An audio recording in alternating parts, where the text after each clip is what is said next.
ان الحمد للہ نحمده ونستعینه ونستغفره ونعوذ باللہ من شرور انفسنا ومن سیئات اعمالنا من يهده الله فلا مضل له ومن يضلل فلا هادي له واشهد ان لا اله الا الله وحده لا شريك له واشهد ان محمدا عبده ورسوله اما بعد فإن خير الحديث كتاب الله وخير الهدي هدي محمد صلى الله عليه وآله وسلم وشر الأمور محدثاتها وكل محدثة بدعة وكل بدعة ضلالة وكل ضلالة في النار. أعوذ بالله السميع العليم من الشيطان الرجيم من همزه ونفخه ونفثه. بسم الله الرحمن الرحيم. رب اشرح لي صدري ويسر لي امري واحلل عقدة من لساني يفقهوا قولي. بسم الله الرحمن الرحيم. ان الله وملائكته يصلون على النبي يا ايها الذين امنوا صلوا عليه وسلموا تسليما.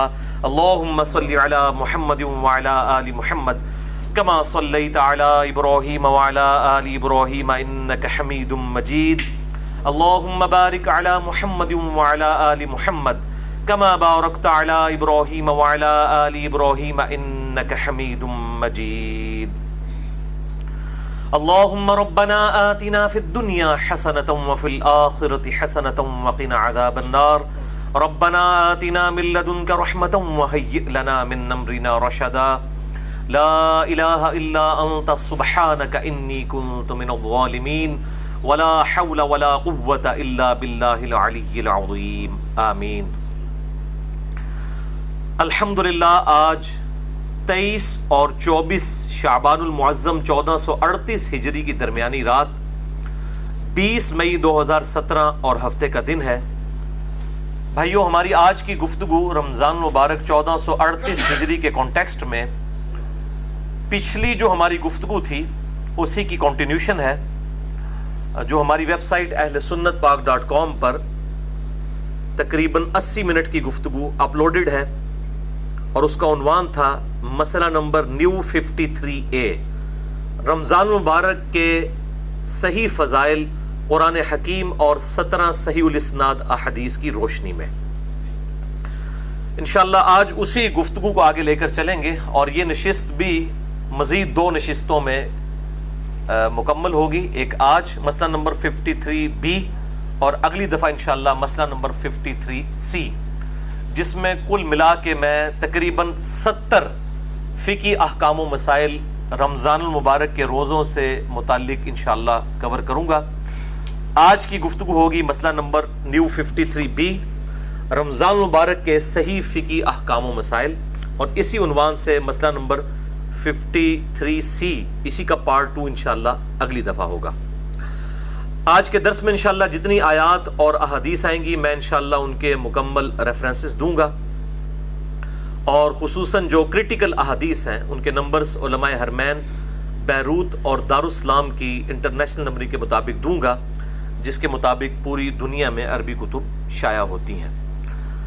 اس کے باوجود اگر کسی کی کوئی کیوری ہو تو لیکچر کے اینڈ پہ سوال کر سکتے ہیں، اور بعد میں جو ہماری ویب سائٹ کے اوپر فرحان بھائی کا، حارث بھائی کا، یوسف بھائی کا اور معظم بھائی کے نمبرز دیے ہوئے واٹس ایپ، ان سے رابطہ کر سکتے ہیں. وہ انشاءاللہ آپ کو ہر ٹاپک کے اوپر کوئی نہ کوئی میرا کلپ انشاءاللہ بھجوا دیں گے. میں نے اکتوبر 2016 کے بعد سے ای میلز کے جواب دینے کے اعتبار سے معذرت کر لی ہے، ان کی تعداد زیادہ ہونے کی وجہ سے.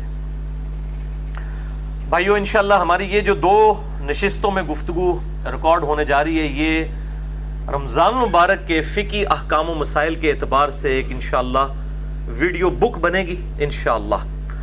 اور بڑی انٹلیکچول ترتیب کے ساتھ میں نے یہ 2 لیکچر تیار کیے ہیں، جن میں انشاءاللہ میں جنت کے 8 دروازوں کی نسبت سے کل 8 سب ٹاپکس کور کروں گا، جو صحیح بخاری اور صحیح مسلم کی متفقن علیہ حدیث ہے، اور مشکات میں اس کا نمبر ہے 1957. آپ صلی اللہ علیہ وآلہ وسلم نے فرمایا کہ جنت کے 8 دروازے ہیں، جن میں سے ایک دروازہ ہے جس کا نام ہے الریان، جو خالصتاً ان لوگوں کے لیے ہے جو دنیا میں رمضان المبارک کے روزوں کا اہتمام کیا کرتے تھے وہ اس دروازے سے داخل کیے جائیں گے. اللہ تعالی ہمیں بھی ان میں شامل فرمائے, آمین. تو جنت کے 8 دروازوں کی نسبت سے میں شروع ہی میں ان 8 سب ٹاپکس کو ذکر کر دوں تاکہ ہمارا انٹرسٹ جو ہے اس حوالے سے برقرار رہے. سب ٹاپک نمبر 1 ہوگا رؤیت ہلال یعنی مون سائٹنگ کے ایشو سے ریلیٹڈ, جو آج انشاءاللہ ڈیٹیل کے ساتھ ہم ڈسکس کریں گے. ٹاپک نمبر 2 روزے کی ڈیفینیشن اور روزہ کن چیزوں سے ٹوٹ جاتا ہے اور کن چیزوں سے نہیں ٹوٹتا. ٹاپک نمبر 3 روزوں کی قضا اور کفارے سے ریلیٹڈ. یہ 3 ٹاپکس انشاءاللہ آج ڈسکس ہوں گے اور 5 انشاءاللہ اگلی کلاس میں. ٹاپک نمبر 4 روزوں کو مؤخر یعنی ڈیلے کرنے اور فدیہ سے متعلق صحیح احکام و مسائل. ٹاپک نمبر 5 مسافر کے روزوں سے ریلیٹڈ. ٹاپک نمبر 6 روزوں کی سحری اور افطاری سے ریلیٹڈ, اور اس میں خصوصاً جو سنی شیعہ کنفلکٹ ہے اور بون آف کنٹینشن ہے افطار ٹائم کے حوالے سے انشاءاللہ میں اس کو اگلی دفعہ ڈسکس کروں گا. ٹاپک نمبر 7 صدقہ فطر سے ریلیٹڈ, اور ٹاپک نمبر 8 جو ہے وہ شوال کے 6 روزوں سے متعلق انشاءاللہ اگلی دفعہ ڈسکشن ہوگی. آج انشاءاللہ ہم پہلے 3 ٹاپکس کور کریں گے اور اگلے 5 ٹاپک انشاءاللہ اگلی دفعہ 53C, آج انشاءاللہ 53B مسئلہ. ڈیٹیل میں جانے سے پہلے ایک دفعہ دروشی پڑھ لیجئے. اللہم صلی علی محمد وعلی آل محمد کما صلیت علی ابراہیم وعلی آل ابراہیم انک حمید مجید. اللہم بارک علی محمد وعلی آل محمد کما بارکت علی ابراہیم وعلی آل ابراہیم انک حمید مجید. سب ٹاپک نمبر 1 اور وہ ہے رؤیت ہلال کا صحیح مسئلہ. رؤیا عربی میں کہتے ہیں دیکھنے کو اور ہلال کہتے ہیں چاند کو. یہ ہا آنکھوں والی ہے, اس کے نیچے زیر ہے. چاند دیکھنے کا مسئلہ the most critical issue of moon sighting. انشاءاللہ اس کو میں ڈسکس کروں گا. میرے بھائیو, یہ جو چاند ہے اس کے حوالے سے قرآن حکیم میں کئی مقامات کے اوپر آیات نازل ہوئی ہیں, لیکن ان میں سے 2 مقامات امپورٹنٹ ہیں جو میں شروع میں ڈسکس کروں گا. اس کے بعد انشاءاللہ 5 صحیح الاسناد احادیث اور پھر 5 علمی پوائنٹس انہی آیات اور صحیح الاسناد احادیث کی روشنی میں انشاءاللہ تعالی. پہلا مقام میرے بھائیو قرآن حکیم میں ہے سورۃ البقرہ کی آیت نمبر 189. اعوذ باللہ من الشیطان الرجیم بسم اللہ الرحمن الرحیم. یسألونک عن الاہلہ, اے محبوب صلی اللہ علیہ وآلہ وسلم یہ آپ سے سوال کرتے ہیں چاند کے گھٹنے اور بڑھنے کے اعتبار سے کہ چاند گھٹتا اور بڑھتا کیوں ہے. تو اللہ تعالیٰ اپنے محبوب صلی اللہ علیہ وآلہ وسلم کو اس کا جواب ارشاد فرما رہا ہے, قُلْ هِيَ مَوَاقِيتُ لِلنَّاسِ وَالْحَجِّ. اے محبوب صلی اللہ علیہ وآلہ وسلم آپ فرما دیجئے کہ یہ لوگوں کے لیے اوقات کی کیلکولیشن کا ذریعہ ہے, ٹائمنگ کی کیلکولیشن کا ذریعہ ہے, اور حج کے جو اوقات ہیں ان کو معلوم کرنے کا ذریعہ ہے. یعنی یہ جو چاند ہے یہ اللہ تعالیٰ کی طرف سے ایک کیلنڈر ہے جو آسمان کے اوپر اللہ تعالیٰ نے لٹکا دیا ہے. جس طریقے سے نارتھ سٹار ہے, قطبی ستارہ, جس کے ذریعے ہم اگر قطبی ستارے کی طرف رخ کر لیں تو ہماری دائیں جانب کے اوپر جو ہے وہ ایسٹ یعنی مشرق ہوگا, بائیں جانب پہ ویسٹ, اور پیچھے جو ہے وہ جنوب ہوگا. اسی طریقے سے یہ جو چاند ہے یہ بھی دنوں کی کیلکولیشن کے لیے بڑا آسان ذریعہ ہے. وہ انشاءاللہ میں ابھی آپ کو اس حوالے سے سمجھا بھی دوں گا. اور قرآن حکیم میں ایک اور مقام پر اس کے گھٹنے اور بڑھنے کے اعتبار سے جو ذکر ہے وہ سورہ یاسین کی بڑی مشہور آیت ہے, آیت نمبر 39 اور 40. وَالْقَمَرَ قَدَّرْنَاهُ مَنَازِلَ حَتَّى عَادَ كَالْعُرْجُونِ الْقَدِيمِ. اور ہم نے رمضان جو چاند ہے اس کی منازل جو ہیں وہ مقرر کر دی ہیں گھٹنے اور بڑھنے کے اعتبار سے.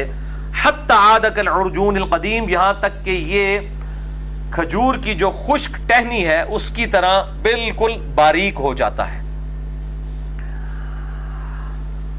لَلشَّمْسُ يَنبَغِي لَهَا أَن تُدْرِكَ الْقَمَرَ. سورج کے لیے یہ چیز شائع نہیں ہے, اللہ تعالیٰ نے ایسی اس کی جو مدار کو مقرر فرمایا ہے کہ وہ چاند کو کبھی پکڑ نہیں سکتا، وَلَا اللَّيْلُ سَابِقُ النَّهَارِ، اور نہ ہی جو رات ہے وہ دن سے پہلے آ سکتی ہے، یعنی جو ٹائمنگ سیٹ ہے اس کے مطابق، وَكُلٌّ فِي فَلَكٍ يَسْبَحُونَ، اور جتنے بھی اجرام فلکی ہیں تمام کے تمام آسمان میں اللہ تعالیٰ کے حکم سے تیر رہے ہیں۔ تو یہ اللہ تعالیٰ کی طرف سے خاص کیلنڈر ہے۔ اب آپ اس کیلنڈر کو بھی سمجھ لیں، یعنی اب آڈینس جو مجھے دیکھ رہے ہیں، میں آپ کے اعتبار سے وہ چاند کی شکلیں بناؤں گا، دو ایکسٹریم شکلیں، چاند جب نکلتا ہے اور جب بالکل چاند آخری تاریخوں میں ہوتا ہے، یہ اس کی صورتحال ہوتی ہے چاند کی۔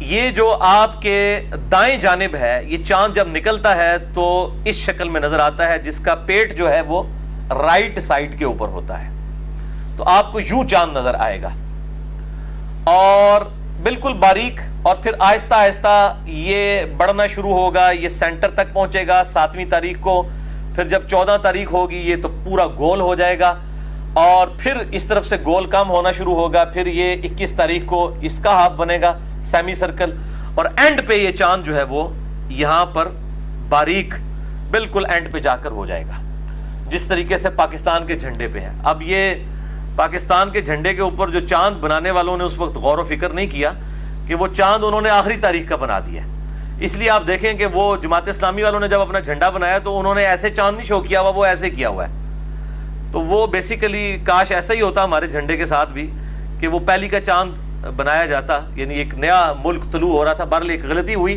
اس کی کوئی شرعی تعویل تلاش کر لیں گے علماء اور جو پولیٹیشنز ہیں مل کے۔ بہرحال آپ کو میں یعنی سمجھانے کے لیے آسان یہ ہے کہ جو پاکستان کے جھنڈے کے اوپر چاند بنا ہوا ہے وہ آخری تاریخوں کا ہوتا ہے، جس کا پیٹ جو ہے وہ لیفٹ سائڈ پہ ہوتا ہے، اور جس چاند کا پیٹ رائٹ سائڈ پہ ہوتا ہے وہ پہلی تاریخ کا چاند ہوتا ہے۔ تو یہ پورا اس کا سرکل ہے، ادھر سے شروع ہو کے یہاں تک، تو یہ 29 سے 30 دنوں کے اندر یہ مکمل ہوتا ہے۔ بعض مہینے 29 کے ہوتے ہیں، بعض 30 کے ہوتے ہیں۔ تو یہ اللہ تعالیٰ کی طرف سے کیلنڈر ہے، اور جس کو تھوڑی سی سمجھ ہے، جس طریقے سے میں نے بتایا پیٹ کو اگر آپ اندازہ لگا لیں کہ اس کی کرو کس طرف ہے، تو آپ فوراً اندازہ لگا سکتے ہیں کہ یہ اس وقت چاند کی کون سی تاریخ جاری ہے۔ تو یہ اللہ تعالیٰ نے ایک خاص معاملہ فرمایا لوگوں کے لیے۔ ظاہر ہے کہ جب گھڑیاں نہیں تھیں، اسی طریقے سے لوگوں کے پاس آسانی کے ساتھ ذرائع میسر نہیں تھے، تو لوگ ڈائریکشن کے لیے نارتھ سٹار کو استعمال کیا کرتے تھے سمندروں کے اندر، اور تاریخوں کے لیے چاند ہی کو استعمال کیا جاتا تھا۔ اب میرے بھائیوں، اسی کانٹیکسٹ میں کل 5 صحیح الاسناد احادیث انشاءاللہ میں ڈسکس کروں گا، اور انہی کی روشنی میں 5 علمی پوائنٹس رؤیت ہلال کے حوالے سے، مون سائٹنگ کے حوالے سے انشاءاللہ۔ اور یہ 5 احادیث جو ہیں، میں ان کے نمبرز جو ہیں وہ مشکات کی نمبرنگ بتاؤں گا، اور مشکات کو میں نے ڈکلیئر کیا ہے مشکات از دی انسائکلوپیڈیا آف حدیث۔ اہل سنت کی مین سٹریم کی جتنی کتابیں ہیں، آلموسٹ 13 کتابوں کے یہ نوٹس ہیں، صحیح بخاری، صحیح مسلم، جامعہ ترمذی، سنن نبی داؤد، سنن نسائی، سنن ابن ماجہ، الموطا امام مالک، مسند احمد، المستدرک للحاکم، سنن الکبریٰ البیہقی، اور باقی کتابیں، ان کے یہ نوٹس ہیں 6294 احادیث 6294۔ 3 PDF فائلز اس کی شیخ زبیر لیزئی رحمہ اللہ تعالیٰ کی تحکیم اور تخریج کے ساتھ ہماری ویب سائٹ اہل سنت پاک.com پہ موجود ہیں، آپ ڈاؤن لوڈ کریں، اور انہی نمبرز کے اوپر ان کے فٹ نوٹس پہ آپ کو جو پرائمری کتابیں ہیں بخاری اور مسلم، ان کے نمبر بھی مل جائیں گے، اور اس کے علاوہ جو کتابیں ہیں ان کے احادیث کے نمبرز اور ان پہ حکم بھی لگے ہوئے انشاءاللہ آپ کو مل جائیں گے۔ پہلی حدیث صحیح بخاری اور صحیح مسلم کی متفقن علیہ حدیث ہے، اور مشکات میں اس کا نمبر ہے 1969۔ آپ صلی اللہ علیہ وآلہ وسلم نے فرمایا، تم روزہ نہ رکھو جب تک کہ رمضان کا چاند نہ دیکھ لو، اور روزہ رکھنا بند نہ کرو جب تک کہ اگلا چاند یعنی شوال کا چاند نہ دیکھ لو۔ اگر مطلع ابر آلود ہو، یعنی بادل ہو، بادل چھائے ہوئے ہوں آسمان پر، تو اندازہ مقرر کر لو۔ اب یہ اندازہ کیا ہے؟ وہ بخاری اور مسلم کے اگلے طریق میں موجود ہے، مشکات میں اسی نمبر پہ 1969، کہ آپ صلی اللہ علیہ وآلہ وسلم نے فرمایا، مہینہ 29 دن کا بھی ہوتا ہے تم روزہ نہ رکھو جب تک کہ چاند نہ دیکھ لو، اور اگر مطلع ابر آلود ہو یعنی بادل چھائے ہوئے ہوں تو پھر 30 کی گنتی پوری کرو۔ اس میں جو کہا گیا اندازہ مقرر کرو، یہاں 30 کا لفظ بھی آ گیا، 30 کی گنتی پوری کرو یعنی شعبان کے 30 دن شمار کر لو۔ یہ انڈرسٹوڈ ہو جائے گا، اگر بادل آ جائیں گے تو ہم نے یہی سمجھنا ہے کہ شعبان کے 30 دن ہیں۔ دوسری حدیث بھی بخاری اور مسلم دونوں میں ہے، مشکات میں 1973۔ آپ صلی اللہ علیہ وآلہ وسلم نے شک اور احتیاط کا جو روزہ ہے اس کو رکھنے سے منع فرمایا، اور فرمایا کہ تم میں سے کوئی رمضان سے 1 یا 2 دن پہلے روزہ نہ رکھے، یعنی شعبان کی آخری تاریخوں میں۔ کوئی وہم نکالنے سے کہے کہ جناب میں چلو احتیاطاً 1-2 رکھ لواں، اس سے منع کیا گیا تاکہ رمضان کا پروٹوکول بھی برقرار رہے۔ تم میں سے کوئی رمضان سے پہلے 1 یا 2 دن روزہ نہ رکھے، ہاں مگر اسے اجازت ہے جو پہلے سے رکھتا چلا آ رہا ہو، یعنی جس نے پورا شعبان ہی روزہ رکھا ہے۔ آپ صلی اللہ علیہ وسلم سے بھی ثابت ہے صحیح مسلم میں کہ بسا اوقات آپ پورا شعبان بھی نفلی روزے رکھا کرتے تھے، اس کے لیے اجازت آپ صلی اللہ علیہ وآلہ وسلم نے مرحمت فرما دی۔ تیسری حدیث سنن ابی داؤد میں ہے صحیح سند کے ساتھ، مشکات میں 1979۔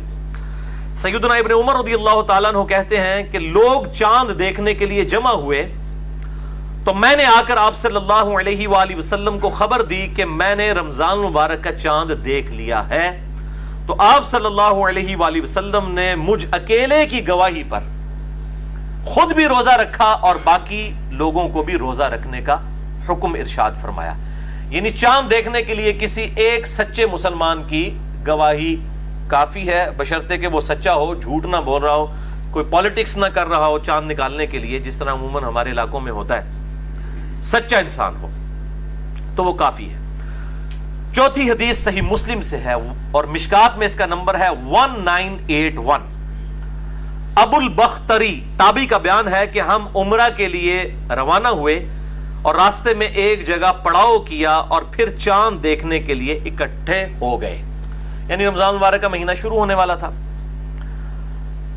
جب ہم نے چاند دیکھا تو کسی نے کہا یہ دوسری کا چاند ہے اور کسی نے کہا یہ تیسری کا ہے۔ یہاں پہ بھی یہ ہوتا ہے، یعنی رؤیت ہلال کمیٹی چاند جب اناؤنسمنٹ کرتی ہے اگلے دن جب چاند نظر آتا ہے کہتا نہیں یہ دوسری ادھر ہے، کہتا نہیں یہ تیسری ادھر لگتا ہے۔ یہ آج کا مسئلہ نہیں، ہمیشہ سے ہی مسئلے ہو رہے ہیں۔ کسی نے کہا دوسری کا ہے، کسی نے کہا تیسری کا۔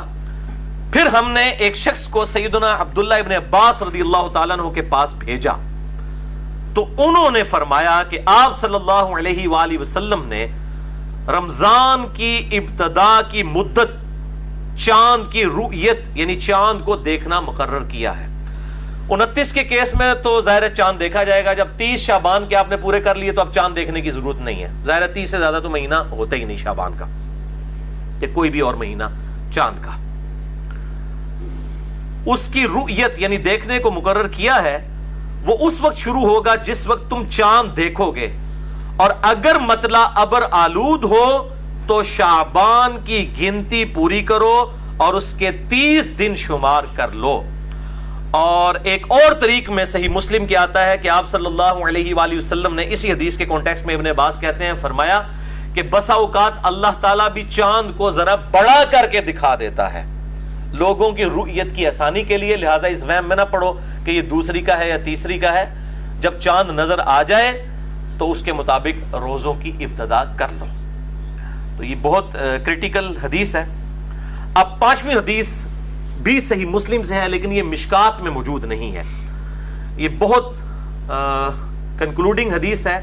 صحیح مسلم میں اس کا انٹرنیشنل نمبر ہے 2528 جو کنٹینیوس نمبرنگ ہے، اور جو نمبرنگ فواد عبد الباقی کی ہے بٹوں والی نمبرنگ، اس میں اس کا نمبر ہے 1087، لیکن یہ مشکات میں حدیث موجود نہیں ہے۔ یہ حدیث صحیح مسلم میں 2528 اور جو دوسری نمبرنگ ہے اس میں 1087 ہے، اور جو صحیح مسلم دارالاسلام والوں نے چھاپی ہے یہ صحیح مسلم، اس کے اوپر دونوں نمبرنگ موجود ہیں، کنٹینیوس نمبرنگ بھی اور دوسری فواد عبد الباقی والی بھی، جس میں کل 3333 احادیث ہیں، اور کنٹینیوس نمبرنگ میں جو ہے وہ 7563 ہے۔ بہرحال میں نے صحیح مسلم کی نمبرنگ کا جو اختلاف ہے اس کے اوپر میرا کلپ بھی چڑھا ہوا ہے، جسے شوق ہو تو آپ لکھ دیں صحیح مسلم کی نمبرنگ اور ساتھ انجینئر محمد علی مرزا. تو یہ میں آپ کو اس میں سے یہ حدیث بھی دکھا دیتا ہوں، پہلے اس کی عربی ورڈنگ بھی اور اس کے چیپٹر کی ہیڈنگ بھی. یہ جو میں نے ریڈ کیا ہوا ہے اس پورشن کو آپ کیمرے میں ہائی لائٹ کر دیں. صحیح مسلم انٹرنیشنل نمبرنگ کے مطابق 2528 جو کنٹینیوس نمبرنگ ہے، اور جو فواد عبد الباقی کی نمبرنگ ہے اس کے مطابق 1087. یہ حدیث مشکات میں نہیں تھی، اس لیے میں اوریجنل کتاب صحیح مسلم سے دکھا رہا ہوں. اس کے بعد میں آپ کو ترجمے والی صحیح مسلم بھی یہیں پر دکھا دیتا ہوں. بعد میں انشاءاللہ میں اس حدیث کا متن بیان کروں گا. یہ میرے بھائیو صحیح مسلم جو ہے وہ اہل حدیث مکتبہ فکر کا ترجمہ ہے، کیونکہ آج کچھ باتیں انہی کے لیے زیادہ تکلیف دہ ہوں گی، اہل حدیث کے لیے اور اہل تشیع کے لیے. تو میں نے یہ اہل حدیث کا ترجمہ جو ہے وہ مکتبہ اسلامیہ کا جو شیخ زبیلی زئی صاحب کی مشکات بھی جنہوں نے چھاپی، یہ کنٹینیوس انٹرنیشنل نمبرنگ کے اوپر ہے. اس کے اوپر 2 پیجز دکھانے ہیں. پہلے لیفٹ والا پیج دکھائیں تسلی کے ساتھ، جس کے اوپر ہیڈنگ ہے انڈر لائن میں نے کیا ہوا ہے ریڈ کلر میں، اور چیپٹر کی ہیڈنگ بھی موجود ہے. اس میں جو انٹرنیشنل نمبرنگ ہے صحیح مسلم کی 2528. اس کے بعد یہ والا پیج بھی ذرا دکھا دیجیے گا جس میں پورے حدیث کے الفاظ مکمل ہو رہے ہیں. پھر میں انشاءاللہ اس حدیث کو ڈیٹیل کے ساتھ بیان کرتا ہوں، اور اس میں سے جو رزلٹ نکلنے ہیں انشاءاللہ وہ بھی میں ڈسکس کروں گا انشاءاللہ تعالی. یہ میرے بھائیو صحیح مسلم میں نے آپ کو دکھا دی. یہ 5ویں حدیث تھی جو آج میں نے بیان کرنی ہے، اور یہ مسلم شریف کے علاوہ اور کئی کتابوں میں یہ حدیث موجود ہے. میں انشاءاللہ ان کے نمبرز بھی بتاؤں گا. پہلے صحیح مسلم کی جو حدیث ہے اس کو سن لیجئے.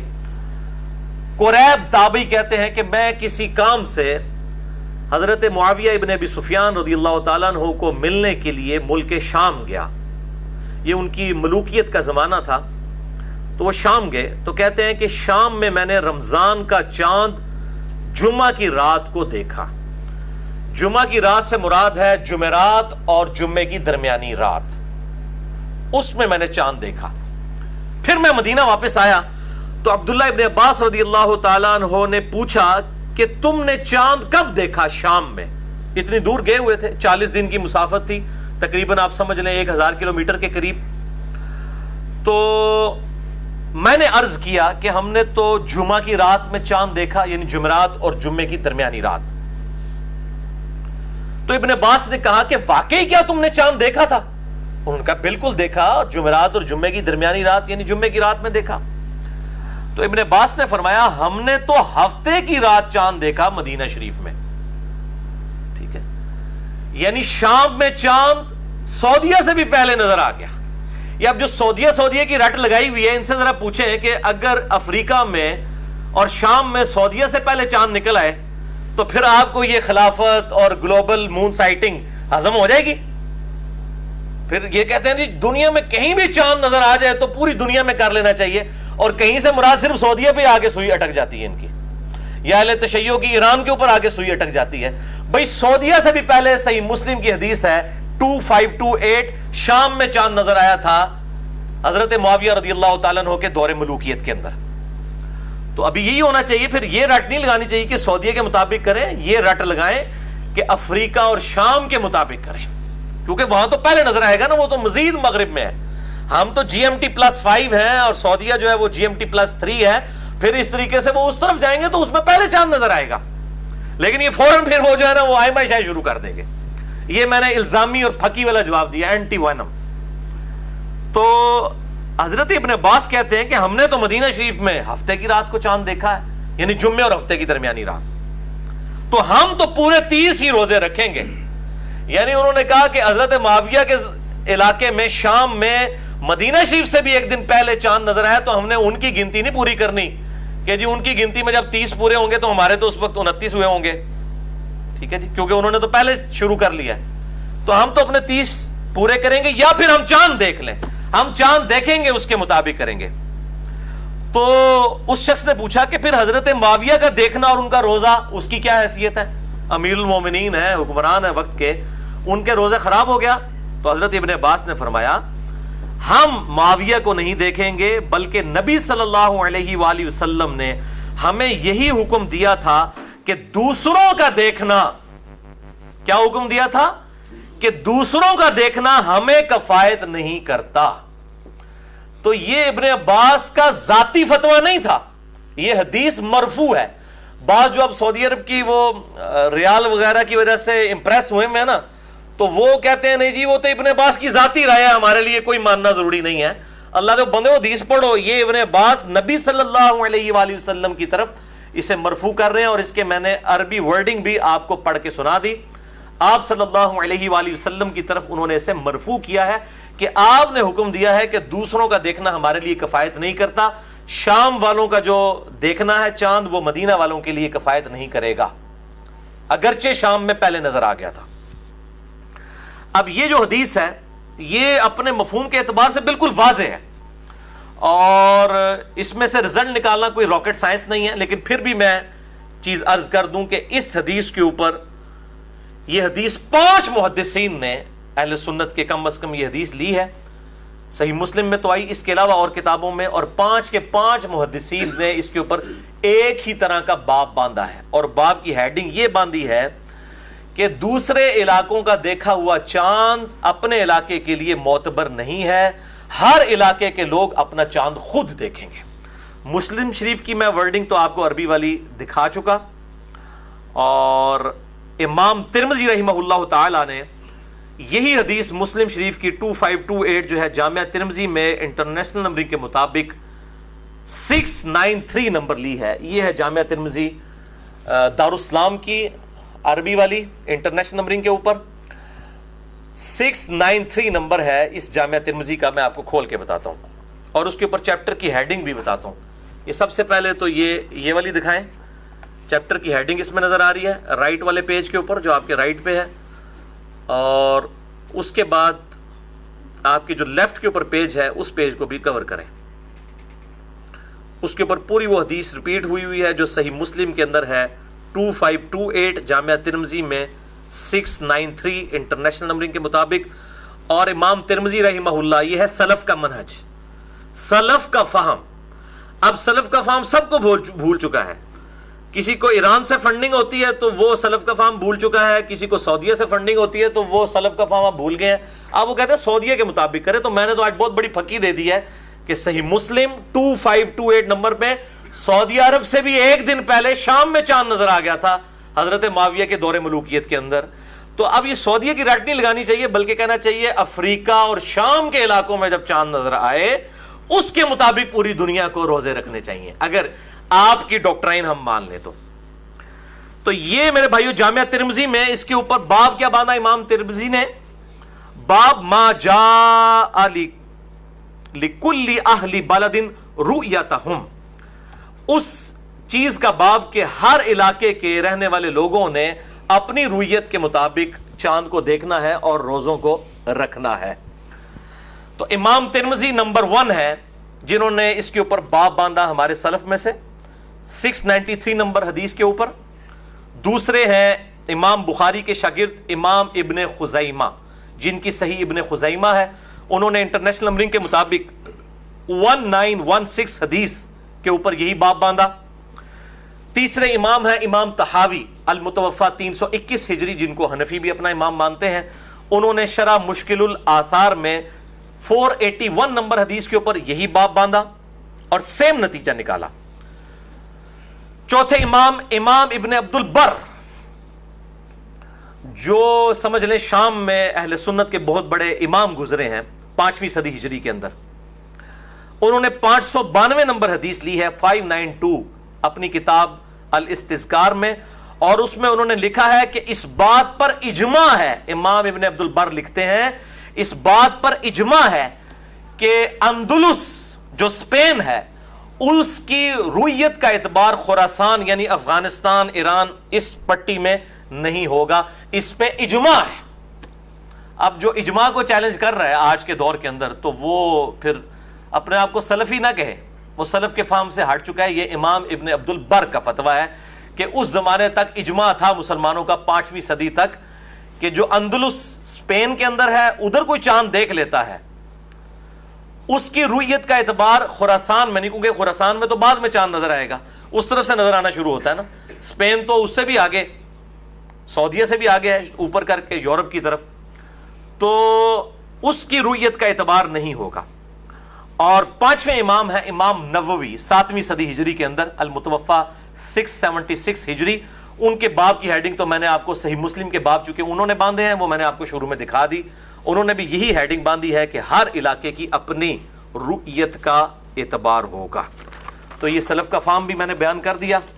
اب میں وہی غامدی صاحب والا جملہ ریپیٹ کروں گا کہ علم کے میدان میں جذبات کی کوئی حیثیت نہیں ہوتی۔ اب کسی نے غصہ نہیں کھانا کہ یار یہ کالی داڑھی والے چھوکرے نے اتنے بڑے بڑے بزرگوں کی اور مفتیوں کی غلطیاں نکالنی شروع کر دی ہیں۔ یہ علم کا میدان ہے، علم کسی کی میراث نہیں ہے۔ یہ ہم الحمدللہ جو بھی فرقہ واریت کی لعنت سے بالا تر ہو کر گفتگو سامنے رکھیں گے، وہ اس کا رد جس نے کرنا ہے وہ علمی طریقے سے کرے انشاءاللہ۔ علمی طریقے سے تو رد صحیح مسلم کا اگر کوئی رد کر رہا ہے پھر اس سے تو ہم حدیث کی حجیت کے اوپر بات کریں گے۔ الحمدللہ ہم نے حدیثیں دکھا دی۔ اب میں 5 علمی پوائنٹس قرآن و سنت کی روشنی میں جو قرآن حکیم سے میں نے آیات بیان کی اور 5 صحیح الاسناد احادیث میں انشاءاللہ ان کو 5 علمی پوائنٹس میں ڈسکس کروں گا تاکہ ہر حوالے سے کنکلوژن ہو جائے۔ علمی پوائنٹ نمبر 1، رمضان کا تعین چاند کو دیکھ کر کیا جائے گا، نہ کہ کوئی ایسٹیمیٹڈ کیلنڈر بنایا جائے گا کوئی میتھمیٹیکل کیلکولیشن کر کے۔ البتہ ان چیزوں کے حوالے سے ٹیلیسکوپ ہو، دوربین یا ماہر فلکیات ہوں اسٹرانومرز، ان کی مدد ضرور لی جا سکتی ہے، دوربین کی بھی مدد لی جا سکتی ہے، لیکن چاند کو دیکھنا یہ ضروری ہوگا احادیث کی روشنی میں، کیونکہ چاند کا دیکھنا شاعر اسلام میں سے ہے۔ جسٹ لائک آزان، آج اذان کی کوئی ضرورت نہیں ہے، میں تو بہت کم ہی ہوتا ہے کہ اذان کی آواز سن کر مسجد میں جاتا ہوں، پتہ ہوتا ہے 1 بجے ظہر کی نماز ہے، اس کے اعتبار سے ہم چلے جاتے ہیں، اذان کی آواز آئے یا نہ آئے، آفیسز میں عموماً نہیں آتی ہے۔ تو اب اذان کی ضرورت باقی نہیں رہی، لیکن شاعر اسلام کے طور پہ ہم اذان دیتے ہیں، اس سنت کو کوئی ختم نہیں کر سکتا۔ اسی طریقے سے طواف کے پہلے 3 چکروں میں جو عمرے کے لیے طواف ہوتا ہے، رمل کرنا یعنی مرد کا اکڑ کر چلنا، وہ تو اس کا کانٹیکسٹ بخاری اور مسلم میں موجود ہے کہ کفار مکہ کہتے تھے مسلمان مدینے میں گئے ہیں وہ تو بیماریوں کی سرزمین ہے، کمزور ہوں گے، تو آپ صلی اللہ علیہ وآلہ وسلم نے حکم دیا کہ پہلے 3 چکر جو ہے وہ رمل کرنا ہے۔ تو اب تو اس کی ضرورت ہی نہیں ہے، لیکن سنت آج تک باقی ہے، سنت اپنی جگہ رہے گی، اس کو کوئی ختم نہیں کر سکتا۔ باقی جاوید احمد غامدی صاحب کا یہ کہنا کہ اگر ظہر کے وقت بادل نظر آ جائیں اور بالکل اندھیرا چھا جائے تب بھی ہم گھڑی کو دیکھ کر ہی روزہ کھولتے ہیں، ہم یہ نہیں ہوتا کہ اندھیرا نظر آ گیا تو اب ہم روزہ کھول لیں، تو اس وقت تو ہم اعتماد جو ہے وہ آسمان کے اوپر نہیں کرتے بلکہ گھڑی کے اوپر کرتے ہیں۔ تو بالکل یہ ان کی دلیل صحیح ہے، لیکن گھڑی کے اوپر جو ہم اعتماد کر رہے ہوتے ہیں میرے بھائیوں وہ ڈیفینیٹ ہے، سولر کیلنڈر جو ہے وہ ڈیفینیٹ ہے۔ 31 جنوری 2001 کو جو طلوع آفتاب کا ٹائم ہے وہ 31 جنوری 3001 کو بھی وہی ہوگا، سولر کیلنڈر میں کوئی فرق نہیں آتا طلوع اور غروب کے اعتبار سے۔ لیکن جو قمری کیلنڈر ہے، لیونر ایئرز جو ہیں، لیونر کیلنڈر ہے، اس میں تو آپ ڈیفینیٹ کر ہی نہیں سکتے۔ اس دفعہ رمضان کا مہینہ اگر 29 کا ہے تو ہو سکتا ہے اگلی دفعہ 30 کا ہے، اس سے اگلی دفعہ پھر 30 کا ہے، پھر 30 کا ہے، پھر 229 کے آ جائیں، تو یہ تو آپ پریڈکٹ کر ہی نہیں سکتے، یہ پاسبل ہی نہیں ہے۔ لہٰذا یہ ان کی دلیل اس اعتبار سے بالکل غلط ہے کہ ہم گھڑی کو دیکھ کے چونکہ چل رہے ہوتے ہیں تو گھڑی کو دیکھ کر ہم جو ہے وہ سورج سے ریلیٹڈ ٹائمنگ کو ضرور ایڈجسٹ کر سکتے ہیں، چاند سے ریلیٹڈ چیزوں کو ہم گھڑی کی بنیاد کے اوپر یا کیلکولیشن کی بنیاد کے اوپر نہیں کر سکتے، وہ پریڈکٹ کرنا آلموسٹ امپاسبل ہے۔ اندازہ تو لگایا جا سکتا ہے، سافٹ ویئرز بھی بنے ہوئے ہیں، میرے علم میں بھی ہے، اکثر اوقات وہ صحیح کیلکولیشن بھی کر دیتے ہیں، لیکن احادیث کی روشنی کے اندر فزیکلی چاند کا دیکھنا ضروری ہے۔ تو سولر ایئرز کے اندر آپ دیکھیں جنوری اگر 31 کا ہے تو ہمیشہ 31 کا ہوگا، لیکن چاند کے مہینوں میں اگر رمضان 29 کا ہے کبھی 30 کا ہوگا، کبھی 29 کا ہوگا، کبھی پھر 30 کا ہوگا، یہ چینج ہوتا رہے گا۔ لہٰذا دونوں کو ایک جیسا ماننا یہ بالکل غلط قیاس ہے، اس کو ہم بالکل ایکسیپٹ نہیں کرتے۔ اور اس میں حکمت کیا ہے؟ آپ دیکھیں کہ گرمیوں اور سردیوں کی نمازیں تو ہم انجوائے کرتے ہیں، چاروں موسم، خصوصاً سب کانٹیننٹ میں تو چاروں موسم ہوتے ہیں، اسی طریقے سے امریکہ میں بھی چاروں موسم ہوتے ہیں، لیکن گرمیوں اور سردیوں کے روزے اسی صورت میں انجوائے کیے جا سکتے ہیں جبکہ اس کو لیونر ایئر کے اعتبار سے لے کر چلا جائے، ورنہ تو اگر جون جولائی کے روزے ہوتے تو ہر دفعہ جون جولائی کے ہی ہوتے.